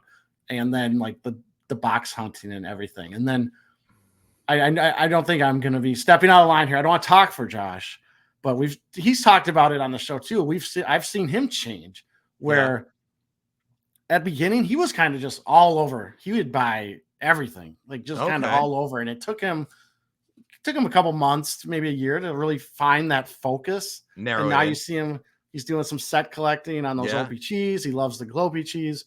But what really changed for him is the whole trading. And again, how so? Shameless. Well, I'm going to do a shameless plug. My Card Post, they sponsor us. Remember that. I'm going to talk about them. He found making trades is like something that he really likes doing. Really? Okay. And it's one of those kind of things because at times it's like a win-win, right? And trades are the best. Everybody's happy. Everybody's happy, man. And so he does a lot of trades on My Card Post where he's just trying to get out of cards that he doesn't want and get into cards that he does want. And then our friend Louis, me and him we were dollar box hunting together because he's also the same as me, kind of wild North Stars. And I know you do like the same cards. We like sit there and show it. Do you want this one? Do you want this one? Yeah, I know. You gotta go to the same show together. So you gotta have real trust in the person, right? Because a lot of times people are vultures and they you're good men. You guys are okay. Yeah. Then he was talking about how he's focusing like Madonna, Brodeur, kind of getting away from. He's got tons of hockey cards, right? And it's just like getting that focus and how do you get rid of that other stuff and consolidation. I have so much crap behind me, man. I just like it's almost like I gotta pay like a teenager. Like, can you organize all this for me? You know, I don't know what to do. But the trades are good. So I gotta confess, I don't know My Card Post that well. I've gone on it a few times, but it's good for trading as well. Yeah, it's good for trading because you can like eBay. I can't sit there and be like, hey, do you want to trade cards? So eBay's be like, no. Shame, I'm pretty bold. Yeah, no, I do it. Every card message everybody before I buy a card. I say, hey, do you want to meet me off platform? I probably shouldn't say that, but eBay doesn't sponsor you, right? No, eBay doesn't sponsor us. But like My Card Post, it's kind of they do. You can buy straight up buy. Do I need an sell? But how you it's a free account. It's free to buy. Where they make their money is on sellers pay a monthly subscription. Okay, and so if you sell cards, you're not paying that fee on every sale. What about trading? If I want to trade a card, I think that's a great question. I think you have to have, I don't know if you have to. I would think you should. I think you should too. Yeah. It's not charity. Like, come on. Yeah. But it's I would think you should. You should anyways. Yeah. And where that's where it excels, right? Because they totally go talk to them, find the cards and message back and forth and do however you want to do the deal. And it's very slick. The website's very quick, very slick, sexy. It's good.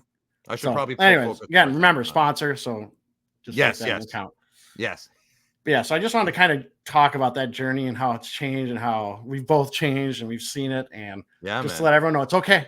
You can change. I'm still the same kid. I still have my 1986 Patrick Roy sticker book for Montreal. I still have it. It's behind me somewhere. So nice. I'm still the same guy, but it's just the personal collection of the hunt now has changed. Yep. Oh, sure. I got a quick question. I got the Gretzky one with I think he's holding the cup if I remember. His arms are up. That's 88. Sticker book. Is that 88? Yeah, that's 88. Yeah. So Troy, question for you. So my struggle right now is I have a pretty big Jason Spezza, Erik Karlsson collection. I've changed my personal collection. I don't look at those cards the same way as I used to. So if we evolve and progress, what do you do with the older cards that you're so right now, I know I could sell my Spezza collection for a pretty good penny. Yeah. I don't want to do that because I still love my goofy Spezza, right? But I don't know. Like, it's like, I could part with this. I could part with this. And then before you know it, you only have 10 cards left of your player. So have you sold any of your old stuff to supplement your purchases today? Yes, I have. But a lot of that stuff has been nice inserts or autos of players that I don't Do you regret care about. though? Do you regret No, anything? No. nope, Okay, no, I interesting. Good to do. know. Nope, I don't regret any of the sales because I've used the money to buy other things that I wanted. Okay. Previously, it was to buy wax. Yeah.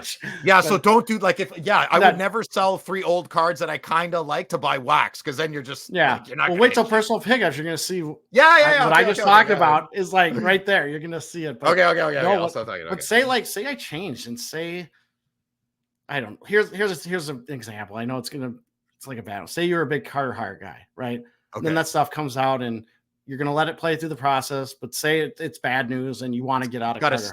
It's got to stain. Yeah, I would probably, I'd probably get out of it and try to get what I can. Lost cause fallacy. I don't know if you lot it up and try to go the eBay route or what you do. There's 100 different platforms you can try to get out of it. But I've always thought about, I have, a ton of different cards and there's players I don't care about. And I organize my cards by player. So I wonder, do I lot those up in a team bag and throw them on eBay and 99 cents for 30 cards of a player? Do you think those move? I don't know. I have no idea. So if anyone does that, let me know because I'm curious if that works. We need a case study. We need a case study. We do need a case study. But anyways, great conversation. Let us know if you're listening or you're watching on YouTube and you have a story. Please message us and share. Yeah, I'm curious. I'd love to hear kind of shifts, or maybe you don't have a shift. Maybe you've just been the same since day one and you're happy, but I'd love to hear kind of those stories. And I think our Discord people will probably put some in there too, because they like to do that too. Awesome. Okay, Phil, new product release time. Okay. Here we go. Oh, I know what's coming. Yeah, there we were complaining the checklist wasn't out. Josh was getting worried because it was like 5 days out, but it's out. 23-24 Synergy checklist is out. Whew. Now you put a note in here like you don't know anything about Synergy. I know nothing about Synergy. I don't know that much about Synergy either. Let's skip it. No kidding. We're gonna learn together. Is that a rocket ship there? What's that? I don't. Synergy is one of those. I think I've bought one box in my life. Yeah, it's not one I actively go out, but all right. Let's learn about Synergy and what's going on with this set. So. Inserts are the main draw of this set. Tons of inserts. Okay, so know that. But this last show, Josh is like, what's the set that has the numbered base cards? And we're like, I don't know. It's Synergy. It's Synergy. Synergy. Yeah, well, that's the one we were trying to think of. It's the set where base cards are the major chase because they're numbered. So the main set has 125 cards broken down into basically 4 sections. You have your veterans 1 through 60, your legends 61 through 75, rookies 76 through 115, and then your rookie short prints, which is 116 through 125. It kind of sounds like Parker's Champions. I was just gonna say, yeah. But no matter the section, all regular base cards are extremely scarce. Veteran and legends come numbered to just 14. While rookies and rookie short prints have 24. That's pretty cool. And I wrote a note that this was from Beckett. The SP nature comes through in the parallels, which I'm not 100% sure what that means on the rookie short prints and the parallels, but just remember that. So here, if you're watching on YouTube, this is a pic of the base card rookie out of 24 for Ridley Gregg.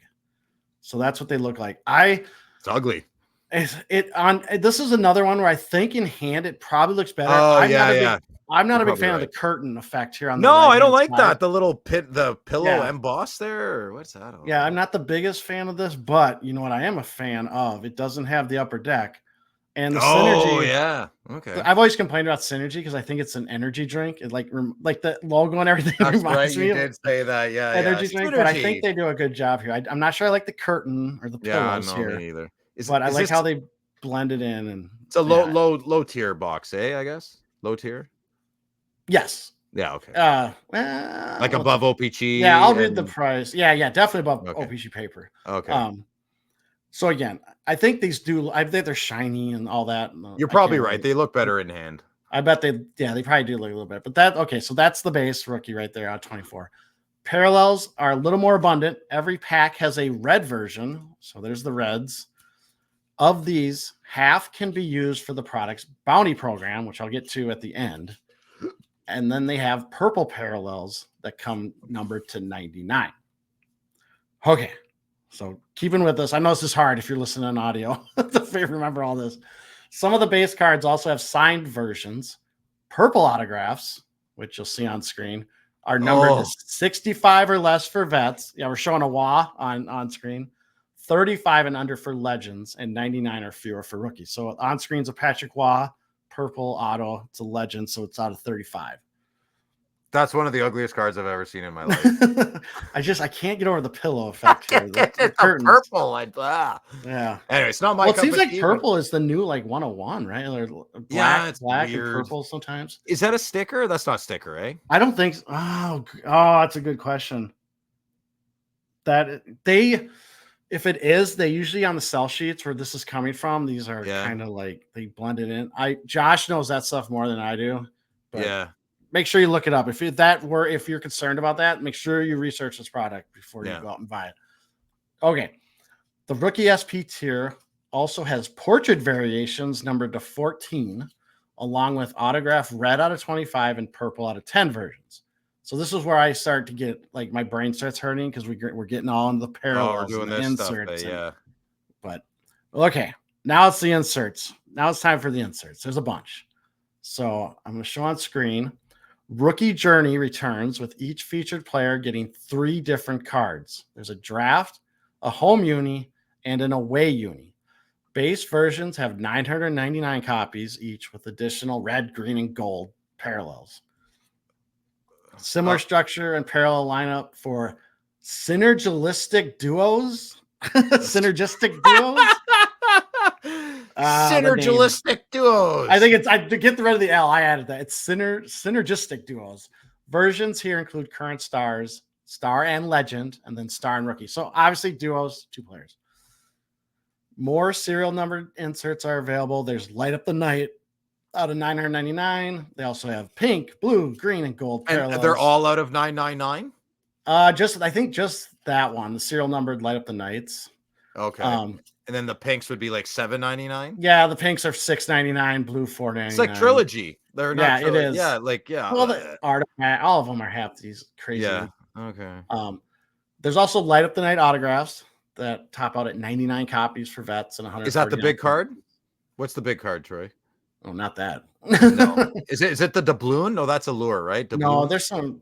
Yeah, well, I'm screwing you up. I actually don't know what the actual biggest chase card in this thing is. You know why? Because there isn't one. There isn't one. any Bedard, I'll say that. Then another insert's Cranked Up, which is out of 849. And those are 3 per hobby box. And again, they have a bunch of colors: red, blue, purple, green, pink, black, and gold. Spectrum, the 101s. Okay. This was not bad. That rookie. Oh, is this a synergy card? Yeah, it is. Okay. This is synergy cards. Another insert: Metal Cast for Greatness. So these are returning. I think these were in the last set too. All right. 1 in 56 packs. Yeah. Autographs for these cards have 25 copies each. If you're looking, Carey Price has made it in again. He's always in there, even though he hasn't played for a while. Such a hero. Yeah. And then for new additions, get ready, Phil. This is where I'm ready. Let's do it. For new additions to Synergy, we have Fearless Leaders. Oh my God. If one out of 32 packs. So if you're not watching, it's basically McDavid. It's got a huge quote. It says, "I want to win here." And it says Fearless Leader on the side. It's a horizontal card, Troy's favorite, and the fonts they used are from a grade 3 classroom. That's what I mean. I don't mind the quote, but I would think I want the quote to look better, like a little more. This card makes me itchy. I feel itchy at looking at this card. All right, the next new edition, I believe. Oh, that's kind of cool. Yeah, flammable. And this is a picture. It looks like it's the Spectrum parallel. Yeah, it's kind of weird, but it's really it looks like it literally looks like something that could catch on fire. And yeah, I like it. Warning signs designed in Carlsbad. I think it's kind of neat. Why do they have to put the Synergy logo? Like, you know what I mean? They just have to. Yeah, it's like they can't stop themselves. Yeah, they can't stop it. Do you like this card, Troy? Do you like it? I think you like it more than I do. Yeah, I think it's so weird. I like it. Yeah, it is one of those kind of cool or it's unique. And again, I will say this over and over. You might hate the card, but I will give them props for taking a shot. Mm-hmm. They're not shy of trying things. I'll give them that. I'll give Upper Deck that. So if you're listening, the card looks like a warning label. A warning label at the side of like an aerosol can or whatnot. It's got Luke Hughes in the middle. Caution, flammable. These players have explosive talent. Like that's cool. I like it. Yeah. So I would buy this card if it was of like Brady Tkachuk, but I would never try to finish the set. There you go. I wouldn't buy a hobby box looking for my flammable Luke Hughes. There you go. All right, next new. I can't remember if this is new, but let's go. Let's go. Yeah, let's go. Timmy Stützle's the one we're showing. Another ugly card. Yeah, I just don't know what all the O's are supposed to mean. What's Synergy for? Like, what market is this? Is this supposed to be like a kids thing? You think this is more for kids? Maybe I don't know. It's going to be a cheaper-ish set. Well, that's how I look at these cards. Like, I'm still trying to figure out what Ultimate is for, or Premier. You know what I mean? Like, like rich teenagers. I don't understand what Synergy is for. Yeah, who it's for. It's one of those unique ones. Maybe it's one of those trying to find an audience. And then our next new insert, Barn Burners. I kind of like that. Yeah, Barn Burners kind of interesting. You got the fire in the back. A lot of fire. Yeah, that's cool. Fire. It's tribal, man. Going on in the background there. And then, there's waffle boards, which I don't have a picture of, but then we got these Star Quest. Well, that's famous. Yeah, the Star Quest card. Yeah, and there's blue, green, and red versions. So this is a gold paragraph. Okay. Gold autograph out of 5 is the one on screen. So this has to be the big card. The Star Quest. This is a big card. Yeah, these have to be the what people are buying it for, right? I don't imagine that. Well, the bounty too. People go nuts over the bounty program. I don't get the bounty stuff, man. Do you get the bounty stuff? I get it from a point of selling. I'll tell you this: if you buy a box on opening day or the release day or the day after, and you get a bounty card, and you don't care, put it on eBay. You will get ridiculous amounts of money for it. You scratch a bounty card, right? And you enter it on a website. So you scratch the bounty. There's an Upper Deck site, Upper Deck bounty program. And they put them in, and they start putting all the codes in. And I'll tell you what the rewards are for this when we get there. But I'll tell you what, people will pay huge amounts right away for the bounty. How do they associate the code with me? If I get a bounty card, because you sign out, you have like your Upper Deck account. And like my e-pack account. I can't remember if this is the same account or separate, but you log in, then you do your codes. Yeah. But a lot of times you'll sell these on eBay, and I've told this warning to people. You'll sell it on eBay. The person will immediately message you and say, "Hey, can you scratch the code and send it to me?" Yeah. Make sure you get paid before you do that. Okay. 2, still mail the thing. And you don't need proof of purchase. What's that? You don't they got to pay for it. If they don't pay for it, don't send them the picture. No, silly goose. I meant like the receipt from Target. Oh, no.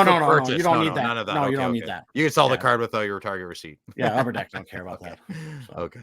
Okay. Back to the parallels. So we got the other ones are Star of the Show, 2030 thrill rides. There's no pictures of those. Okay. And then there's standalone autograph insets autograph insert sets are signatures, spelled SYG, of course. Signatures rookies and greater than signatures. So there you go. A lot of autos, but all right. You gonna buy a box, Troy? I might. The pricing actually looks pretty good.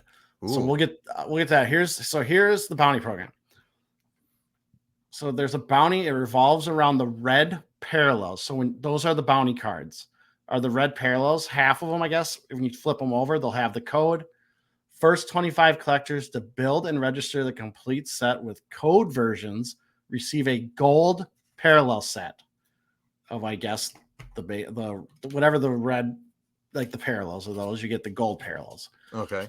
Then on top of that, the first 10 also receive a Cast for Greatness gold set, and you can see the Mark Stones on the screen. So again, I don't get bounties. I've never done them. People must make money off them or love them or something, but there's a lot of people that go crazy on those in the first. Those e-pack guys, I tell you. It's the same tribe. It's the same tribe. They scare me, man.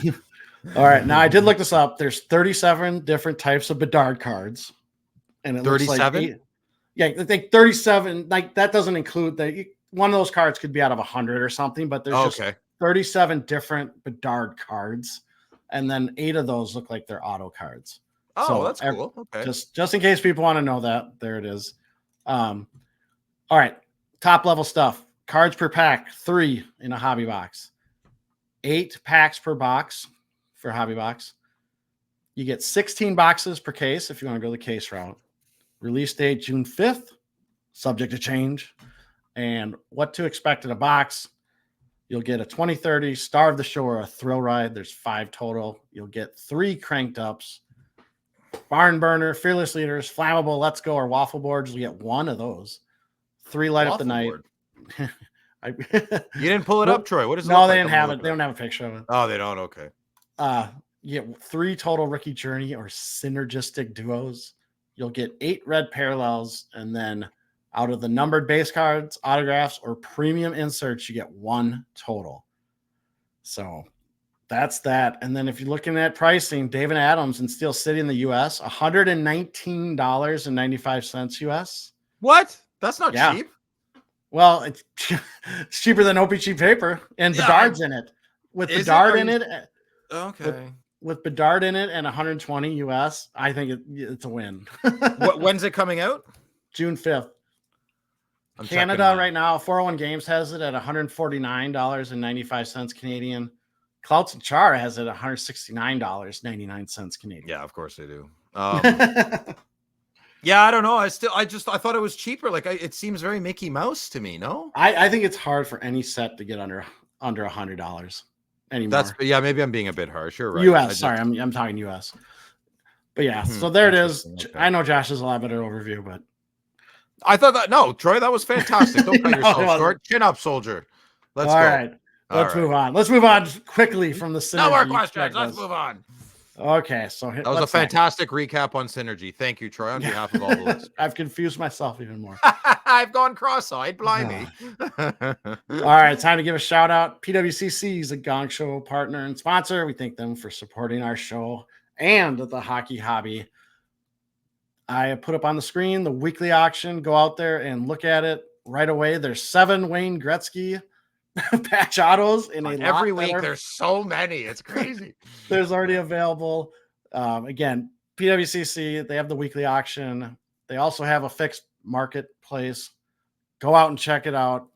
Buy their cards. Josh and Jeremy Lee do a show on most Sundays where they watch the end of the weekly auction, talk about the cards. A lot of people participate. A lot of our Discord members are in there, which lots are in there. And check out the marketplace, guys. Don't cut that short. I mean, it doesn't have to be just the weekly auction. There's a lot of good. I bought a Wayne Gretzky off marketplace like about a year ago. Yeah, it was great. I couldn't believe it was there. You guys, we like hockey, right? Not a lot of people are checking out hockey all the time.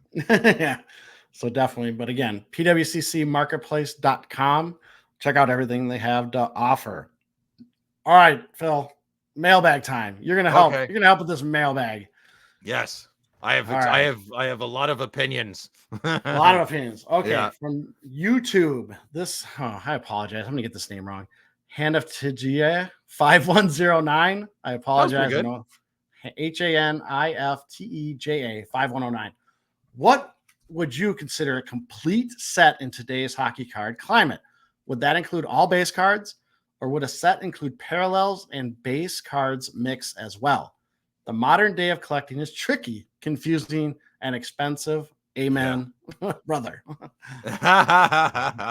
right, Josh, Phil, what do you think? Okay, you can call me whatever you want. Pitch me like one of your French girls, Troy. Okay, it's a pretty easy answer.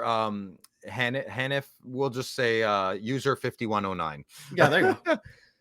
Modern day collecting is very tricky. So not to beat a dead horse and talk in circles, but I'm collecting Parkhurst Champions right now. I'm collecting a set within a set. So that's my best advice to you is I would find the cards, the design and layout of any card that you like the best of any sets. You might be a Black Diamond guy. You might be an SP Authentic guy. That can get a little expensive. So you want to put a lot of factors in: price point, design, card stock, right? Like OPG paper, the card stock's very cardboardy as opposed to like Allure, which blew my mind. I bought a box of Allure. Whoa, couldn't believe the card stock in that. Almost better than OPG Platinum. So I would find, if you already kind of are leaning towards a set you like, I would buy a few packs at your LCS, find a few sets you like, and look, it doesn't stop there. let's say you like OPC Platinum. Well, maybe you want to collect all the seismic golds. Maybe you want to collect all the orange checkers. That might be tough. But there's always, you can also collect all the base cards and all the parallels and all the inserts. I do not recommend that unless you are retired and a multi-millionaire, because that can get very expensive. So I'm using Parker's Champions. There's a veteran set, a rookie set, and a legend set. I'm personally completing all the legend set and all the parallels that go with it, which is an incredibly aggressive goal. It's incredibly aggressive. It's going to take years. But I want to do it. It hit me like a freight train. I haven't felt like a kid like this in so long. So it really spoke to me. And I'm telling you, I haven't felt this strong about a set in like 15, 20 years. Patience wins. So I don't just pick something and kind of willy-nilly it, because the hunt and the journey can get very long and strenuous. If your love has to supersede that exhaustion. And it will happen, man. You will get tired. Like, look, I'm sitting on 3 boxes here. I'm exhausted. I'm exhausted, and all I want to do is open them, but I got to do adult stuff and work stuff. So you know what else good card collecting's for? Self-discipline. If you have any. Anyway, sorry, that was off topic. But yes, great answer. Thank you, Troy. 5109. There's a set within a set. Don't get too aggressive with your goals. You're probably not going to get it. And you're just not. You're going to get frustrated. And then you're going to leave the hobby. And we don't want you to leave the hobby. We want you to stay in the hobby.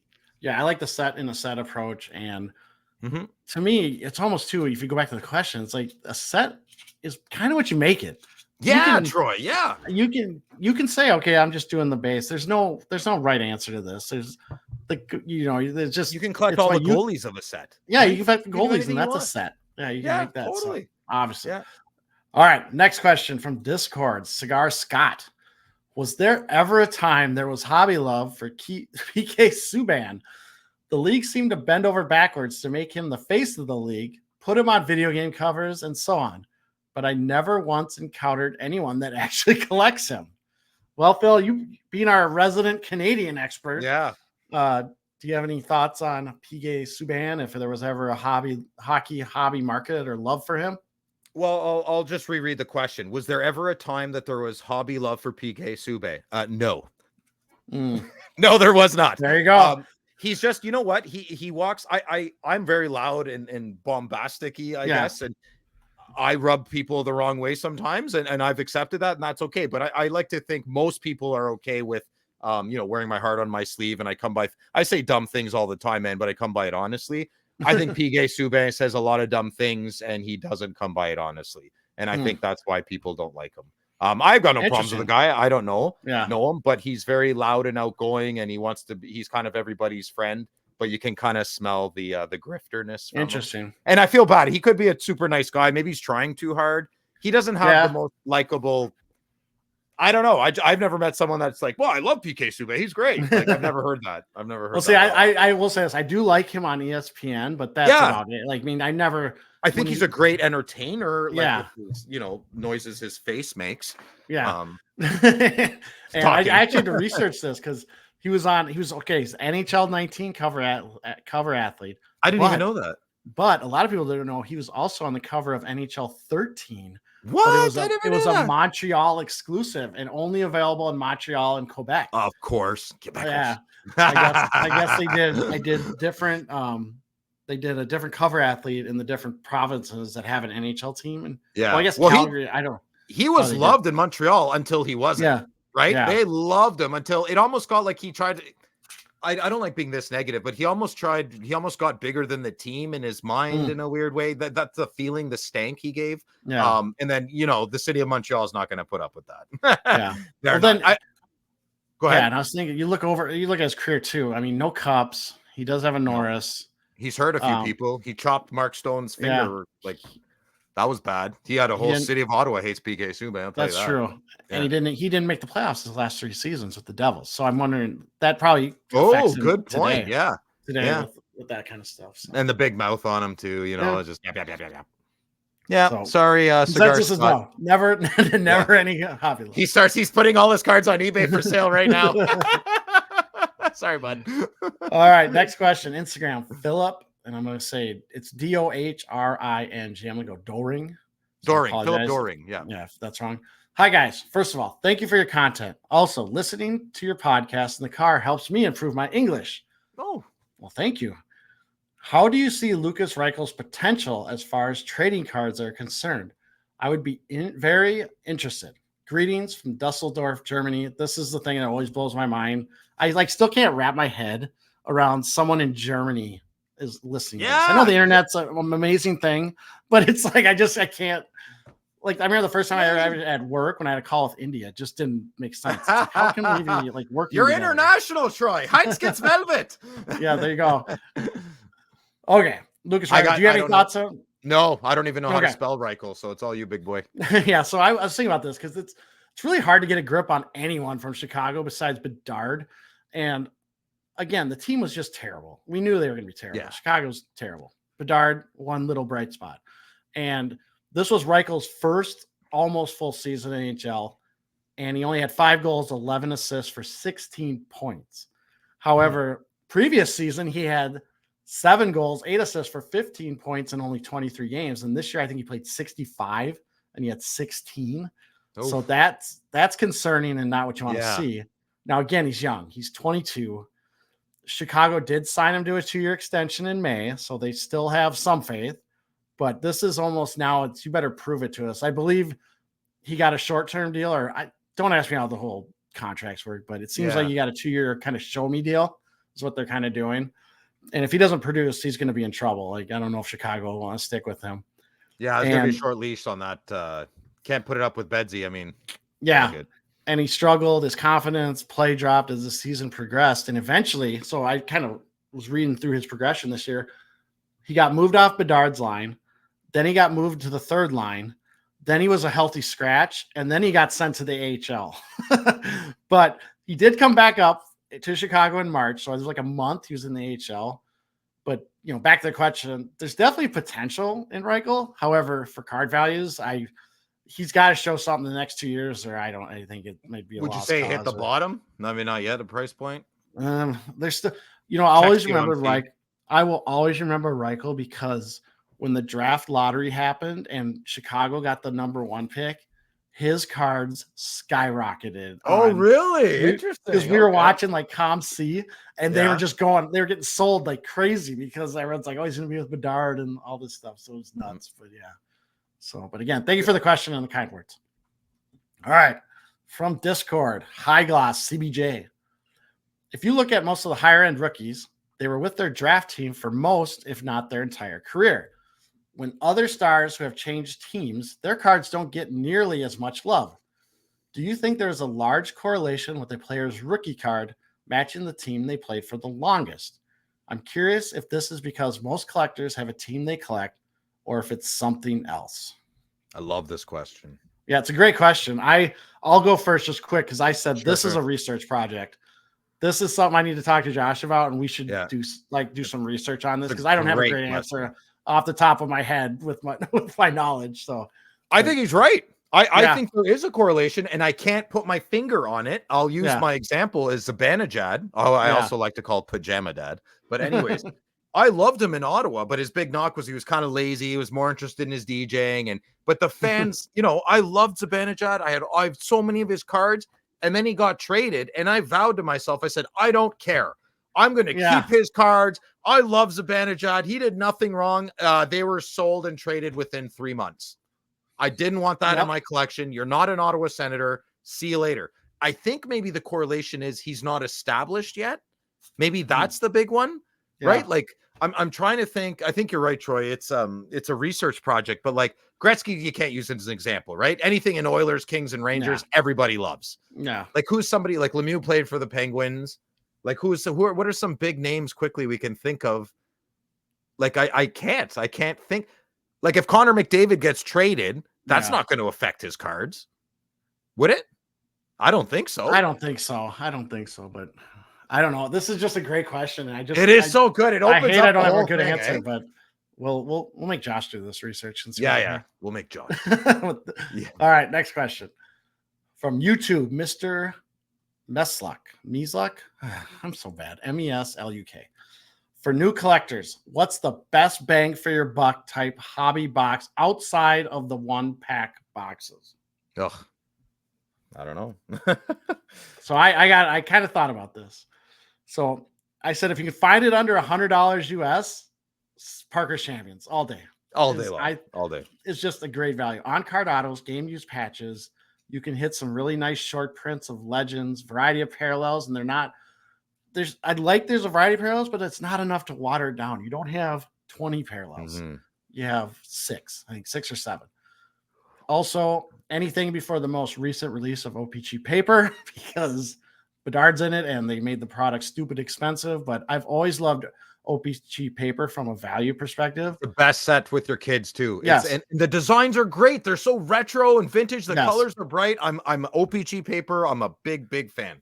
Yeah, OPG paper. So I went out to Dave and Adams and they still have 21-22 OPG paper. Hobby box, $35 US. Yeah, that's correct. Okay, look, $35 for a hobby box. Come on, guys. That's and put it in a top loader gang mafia, right? Yeah, there you go. There you go. Yeah. So you can get yourself a top loader binder, have a whole set of hockey right there. And then Phil kind of mentioned this earlier in the show. 21-22 Upper Deck Ice has a bonus pack with the previous class that you can hit some nice cards. And I got one right here. Yeah, we were finding that.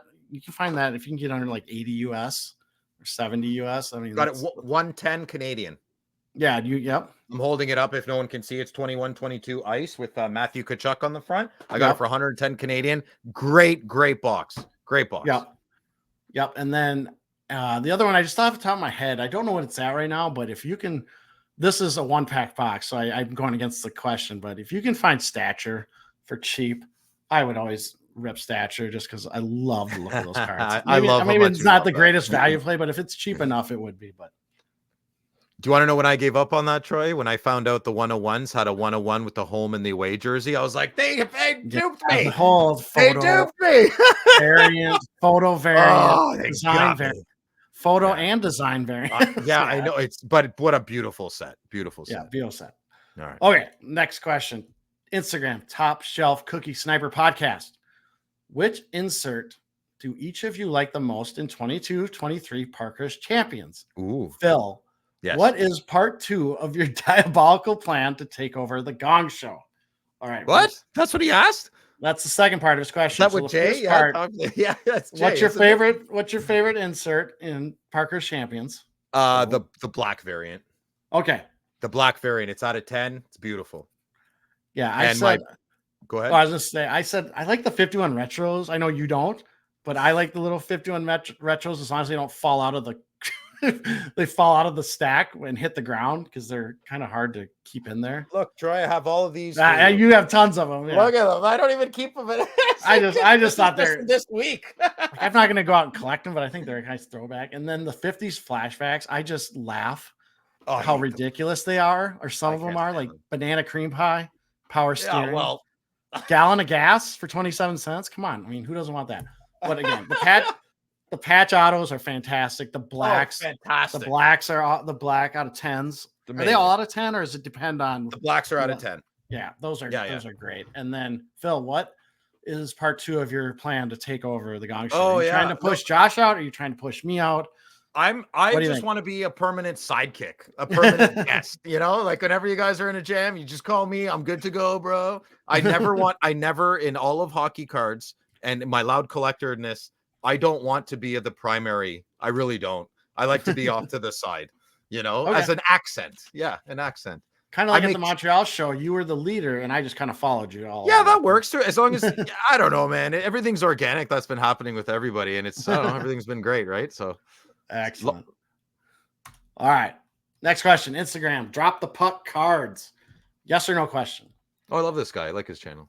Yeah. Do you think that every single Connor Bedard canvas card should be of him holding the previous year canvas card, so it would create a really cool effect 10 to 15 years in, and it would still have a pic of his Young Guns card on each canvas card? I love it. I love it. I'm just reading this for the first time. Yes. I think that's the only way you save this. That's the only way you save this ridiculous idea. I said to myself, I love crazy ideas. Yeah. And this is definitely a crazy idea, but it's got that unique perspective. Now, the only thing I was thinking about is you got to make sure that the original card is seeable, or you almost have to zoom in. Yeah. Because if you have him, I can't wrap my head. Him holding his canvas card, which is holding his Young Guns. Yeah. That might be really tiny. And so you got to kind of zoom in to see. Maybe do a mosaic of it or somehow. I don't know. Maybe I think it's a great idea. I love the idea because let's be honest, the feedback we got, and we're not everything. Like I don't know what percentage of the hobby listens to us, but it was overwhelmingly negative for that card, for the Young Guns canvas. That people message us. We did the survey or the poll, and maybe this is one way to do it. Again, I've said this 1,000 times. I don't mind the concept. I'm not against it. I don't have the hatred that some people have. I have hatred. Yeah, I think it's absolutely the silliest idea. I came from the card show in Ottawa today. That's all everybody talked about. They're still talking about it? Everybody laughed, mocked it. Do you really want to get your? And I feel bad. Billy's like, I feel bad, but it's swing and a miss. Strike out, leave the diamond, get in your car, go home, and think about what you've done. Guess nobody's sponsoring me from Upper Deck anytime soon, eh? No, there's two ways to look at it too, and I've always said, even if you don't like it, I do still respect the fact that they took a shot. I mean, full respect. Like Tom Brady, shot, can't stand the man, but I respect him. Yeah, there you go. Yeah, so I mean, different perspective. I love the question, I love the thought, and I love the idea. It's a great question. Next question. Instagram, Taylor A. Wood. Do you have any cards you are actively hunting down for your collection? I'm looking for Ovi Day with the Cup. Oh, are you? Phil? No, not me. He's looking for it. Oh, sorry, I wasn't reading. Are there any cards you are hunting down? We know patch autos. Yeah. Anything to finish my Parker's Champion sets. Exquisite. Anything from the 2003-2004 design. Those are my favorite cards. I'll pick up anything I can from that.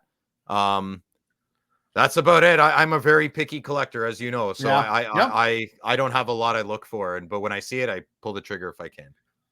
Yeah, and personally for me, I kind of said it earlier. I would be any Minnesota Wild players, Minnesota North Stars, Gabrick, Pekka Renes, also Bossy and Ottinger, but not to the extent of those previous four things I named off. Okay. Ovi Day with the Cups. Yeah, hunt that down. Hopefully you can find one. Well, we're all learning each other's collection, right? So it's kind of every year we all help each other a little bit better. So that's good. Yeah. Yep. All right. Next question from Instagram. Secure Shell. Has the Gong Show or Loud Collector ever met Ziri? No. And can one of y'all interview him? I think Phil, have you ever met him? No, but I don't know how full disclosure do I want to go. I was at a card show once and I heard his voice. Oh, so you tell it's him? Yeah, I knew it was him. I didn't bug him or anything. That was maybe 2 years ago. Maybe, 2. The first one after COVID.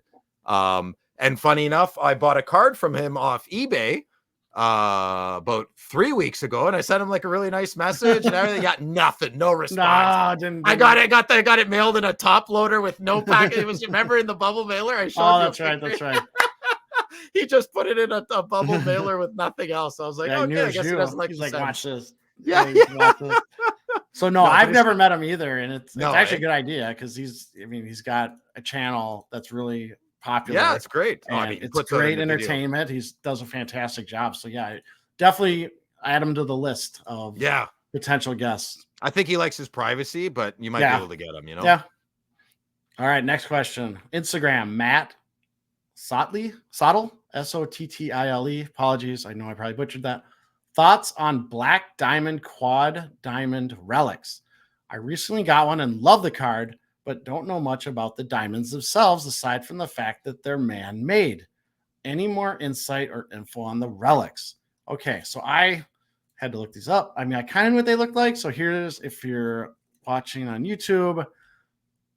Oh my gosh, I just did the whole mailbag without sharing my screen up until this point, so no one can see the screen. I was gonna say something, but I didn't even notice. Apologies, everyone. I apologize. But anyways, here's the black diamond quad relics. I got one up here, and then here's also I think this is the tribute. Okay, maybe of the Bedard. Do you like these cards, Troy? I think they look nice. I would never go out and actively get one unless it was like a PC player. But I'm always curious. So he said they're man-made diamonds. I actually tried to look and find on the sell sheet or anything, and I couldn't find what they are. Are they real? They're probably plastic little dots. because Beckett on their thing, they tried to say they're real diamonds. No, they're not real diamonds. Man. That's what I was like. Oh, okay. Not a chance. Not a interesting. Chance. No. But yeah, so maybe I don't know that much about them. Made in a lab, maybe? Like, I don't know. Yeah. I don't know that much about them, but I do think I don't mind the design of the card. And I know nothing about the diamonds. So I think the card themselves look pretty nice. Are we buying hockey cards or are we buying jewelry? Come on. Jewelry. What's going on here? Now, if they are real diamonds, that's go for it, man. Hey, maybe there's a little bit of money. You can buy your wife a Bedard card and you're both there you go. There you go. There you go. That we just I'll take my young guns. I'll take my young guns. Yeah. All right. Next question. Now that we have them on the screen, apologies for that. Instagram, Sasky. Every time I read that with all the S's, I just want, there's that meme where he's like, I'm a snake. I'm a slithery snake. That's what I want to say. Sasky. Love it. What are your thoughts on breakers when they get so excited about pulling a $10 card and try selling it on their customers? It's by far the biggest pet peeve of mine. Or am I alone on this? I will answer you are not alone on this. I'll let you go after V-Phil, but it's a huge pet peeve of mine as well. I think it's insincere, and I think it's trying to prey on people that might not know a lot about the hobby or hockey cards that you're doing this. I think you have to be honest with your buyers. Don't try to act like a card is huge when it's not. Yeah. That stuff will always come back to you. Be realistic on value, but I get it. You're trying to generate excitement, but you can't be dishonest. And it's a lazy way of pushing your business, right? Like, I guess if you're a breaker, it's your business. I get it. And like you, Troy, I get it. You have to promote, but it's very disingenuous. Yeah. You know? And in the long run, I think people will finally figure it out. And they might move on because they don't. Yeah, agreed. Yeah, agree. Big pet peeve. All right. Discord, California Dave. This question is for Phil. Phil, in all of your buying, selling, and collecting, I've always wanted to ask you one very important question. How can I grow a stash as sexy as yours? Thanks, Dave. I should have read these before. Yeah, this is the real questions and answers we need. Yeah, I know. You just are supposed to have Greek genetics. I was going to say Greek genes and good heritage. Greek parents and be the first generation in Canada, and you'll have a mustache like Filipa right here. Yeah, see, I can't even really grow a mustache. It's like nothing, eh? No, it's can too you gray or Josh? now. Josh doesn't seem like he can either. Nah. What's going on down there in the States, eh? I don't know. Something in the milk? Something in the milk. You got it. In the milk. You should put it in bags. Bag milk. Oh, that's a whole other story. Okay. Discord, KMM. I don't have this one on the slide, so I just got to remember this. This question is also for Phil. See previous question from @California Dave. Phil, in all of your buying, selling, and collecting, I've always wanted to ask one very important question. I'm a pretty quiet person, so how can I become louder? Oh, interesting. Change the screen. The next question. This is the one where I don't have it. Oh, you don't have it? Okay. Yeah, the slide wasn't in there. Okay, I'm a pretty quiet person, so how can I become louder? You don't want to be something you're not. You want to be yourself. So you got to find a way. If you're more of an introvert, you must have some strengths in your personality and your character, and I would flex those, right? So, like if you're kind of more of an introvert, but you're very good at observing, you might have really good timing. So if you're someone who observes from the corner a lot, but you're a little bit shy, step a little bit out of your shell. But I guarantee you, your timing of when to talk is going to be much better than mine because I'm, a bumbling idiot half the time. But I just surround myself with like good people so they know I'm a bumbling idiot. And you just gotta take a leap of faith. You don't change who you are. That's my main point. But if you want to get involved in a community more, in a group of friends more, you got to take that first step. I guarantee you have some qualities that are very strong that a loud person does not. And I would flex those. I actually get along much better with quieter people. I do. Either they really can't have me in the room or they really like me in the room because they get me, Awesome. Yeah. You'll be okay, Kev. Yeah, I said for seeing you in action, it's confidence and engagement. That's fine. Thanks, Troy. Yeah. There you go. I'm pretty confident, yeah. All right, back to sharing. Now I'm worried I haven't shared at all during the whole show, and I'm like, this is going to be a disaster. Instagram, Kevin B. Smith. Does Upper Deck announce which sought-after cards are in boxes and which are in e-packs? Example, if I PC Devin Levi and am desperate for his gold outburst 101 from 23-24 Series 1, and I spent a fortune buying boxes and looking for it, only to hear it's been pulled in e-pack, well, I would be furious. So mad. Is this something they do? If not, should they? Oh, this is a good question. I don't think they actually say explicitly which cards are e-pack and which cards are hobby boxes. The only thing I know you can do is you can get the odds on e-pack, and they also release those, and then you can go to the e-pack site and you can pull up the checklist and click on you can pull up all the gold outbursts. You can click on it and see if someone's pulled it yet. I didn't know that. Oh, that yes. I'm sorry. I know what you're saying. Yeah, it would be there. If it's still in their account. I don't know what happens if they transfer it to CompC. I think it leaves their e-pack account. So I don't. It's a good question. This is like a follow-up. We probably have to ask the e-pack people at Upper Deck. But again, I don't think they explicitly say if it's in hobby or e-pack or in a hobby box versus e-pack. And should they? I don't know. I don't think price. Do they ever lower the price? E-packs like you can. No, e-pack e-pack's always more because it's crazy. We've been told through like talking to a lot of people. It's like Upper Deck is worried about the shops, and they keep the price above this retail. That's okay. That's fair because they don't want to outprice. That's the fair. shop. That's good. Yeah. So yeah, I don't. Man, I know why we'd want that answer, obviously, like in this case, but if they do that, they kill one side of the equation. And it's just, I don't think they would. So, yeah, that's a good point about the mom and pop shop. So, yeah. Yeah. All right. Next question. Instagram, Ruben Kramer. What do you think the prices will be like on release day for Cooley and Fantilli Young Guns? I have no idea. This is Josh. This is where he comes jumping in. He likes. Let's hope. Yeah, he loves. Let's hope it's at least box cost. Like you get your box. Yeah, cost good. Yeah, a bare minimum. You would hope, right? Series 1 next year is still going to be like the same price as this year's. Not too much cheaper. No. I think they've already started pre-selling, haven't they? Yeah, and it's ridiculously expensive again. No, I don't think so. Not the U.S. I think so. Let me look. Okay. Let's see if I can find it quickly. So 24-25 Upper Deck on Dave and Adams. They're showing maybe they haven't released pricing and I'm just talking to myself. It's going to be over $200, I bet. Really? I didn't think it was going to be you any crazy. money. Well, I don't know if my internet just died, okay. But as long as you're still here, we're good. I'm still here. All right. Okay. I can't even look. My we got distracted. Sorry. All right. Next question. Discord. Ojibwe_86. I'd like to know which are your favorite childhood hockey video games. Oh. Mine were Blades of Steel on Nintendo, Brett Hull Hockey, and obviously NHL 94. Phil, any fond memories of video game hockey? No, I wasn't allowed to play video games, so I didn't play any. Interesting. Yeah, I know the Blades of Steel, what it sounds like. Takes the pass. Yeah.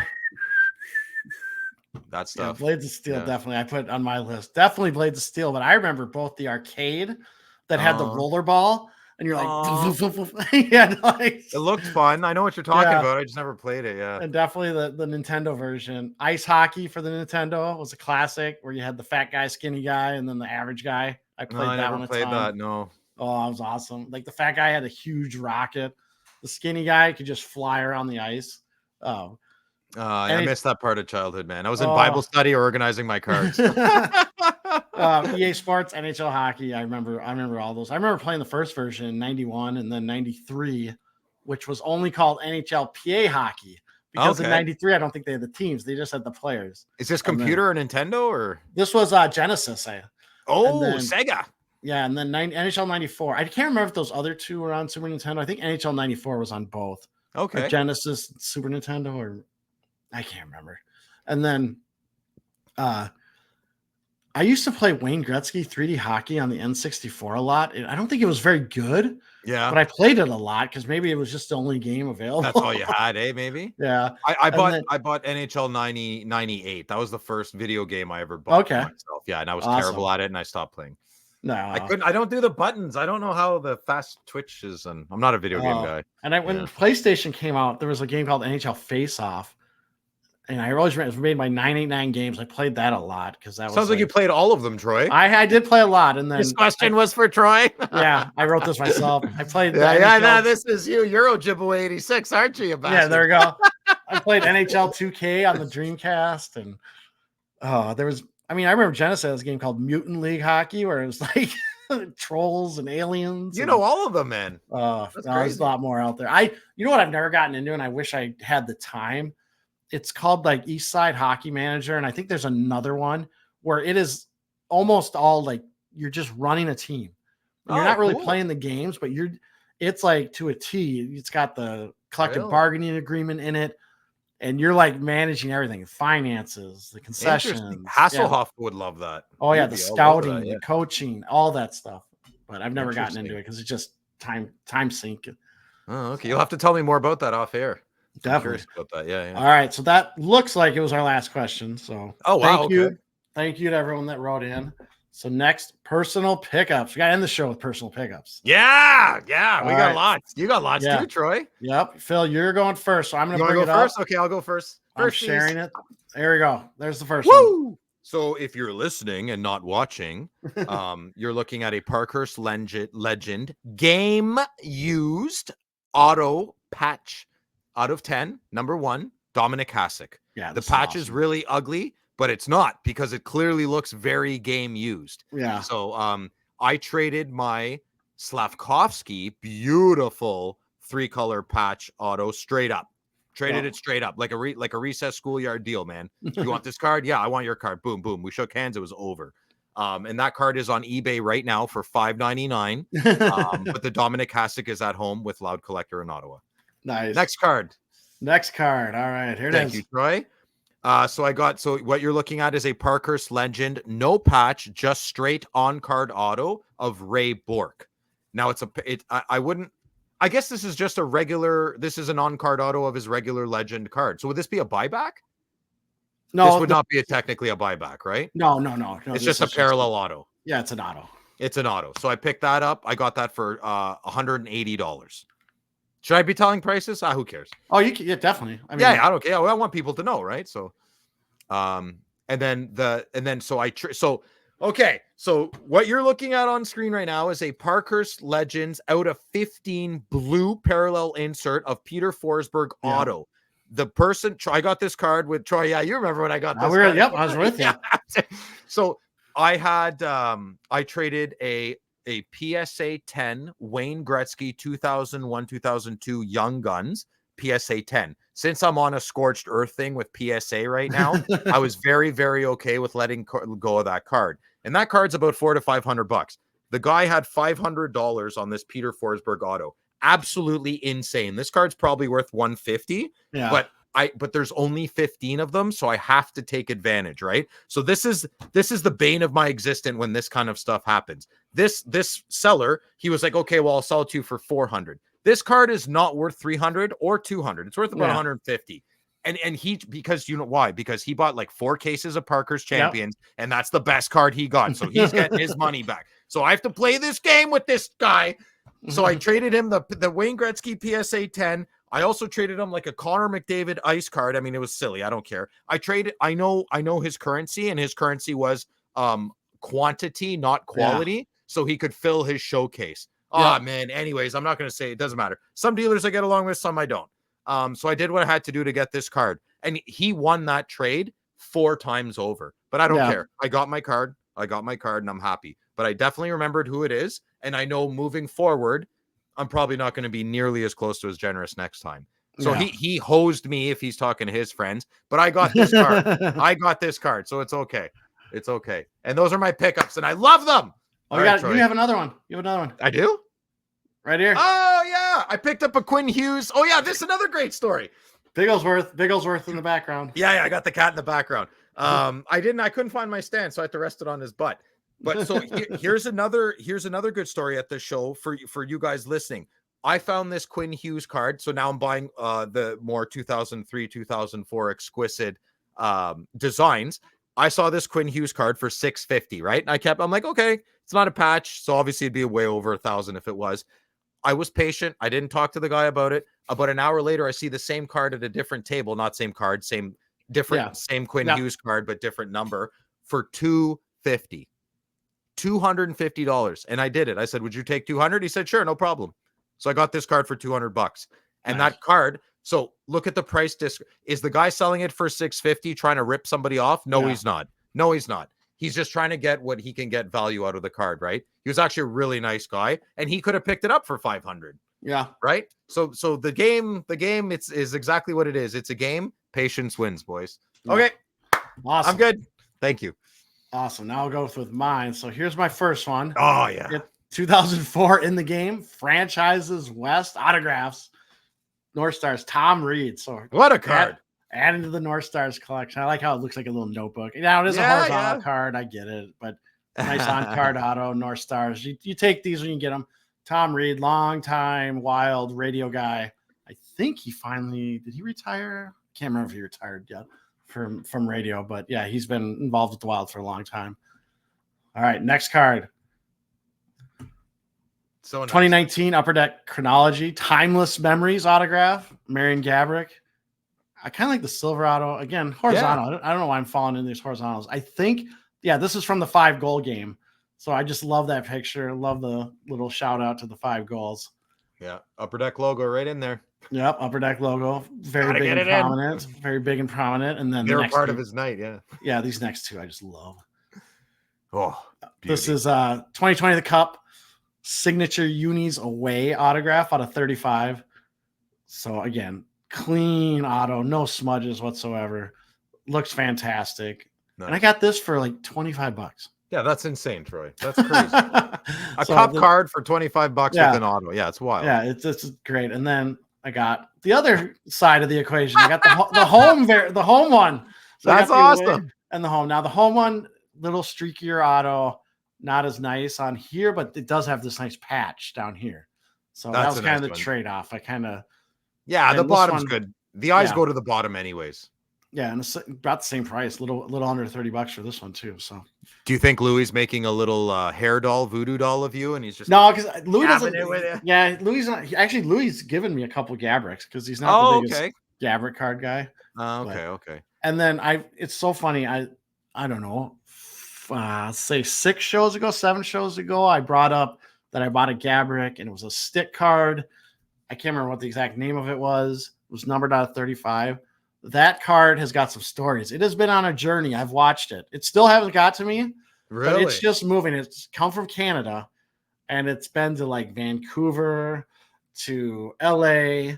Global shipping program? I must be. It's been all over the place. Yeah. And it's finally making its way. I think I'm on 15 or 16 days, which I know isn't the worst. I've heard horror stories.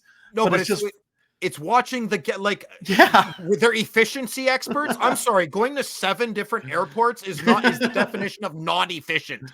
It's like, what about climate change? All these people, okay, I won't get into it, but all these plane rides for my hockey card, and I can't drive my truck because I'm a bad guy. Okay. Oh, it's crazy. It's crazy just seeing all this stuff. So how long has it been? 15 days? It's like 15 days. Yeah, that's crazy. It looks like it finally made its way at least to the state of Minnesota. So we'll see if I get it. We should figure something out. I should mail cards to your house, and you should mail mine to mine. You know what I mean? Because you don't want my cards. I don't want yours. We see each other 2-3 times a year anyways.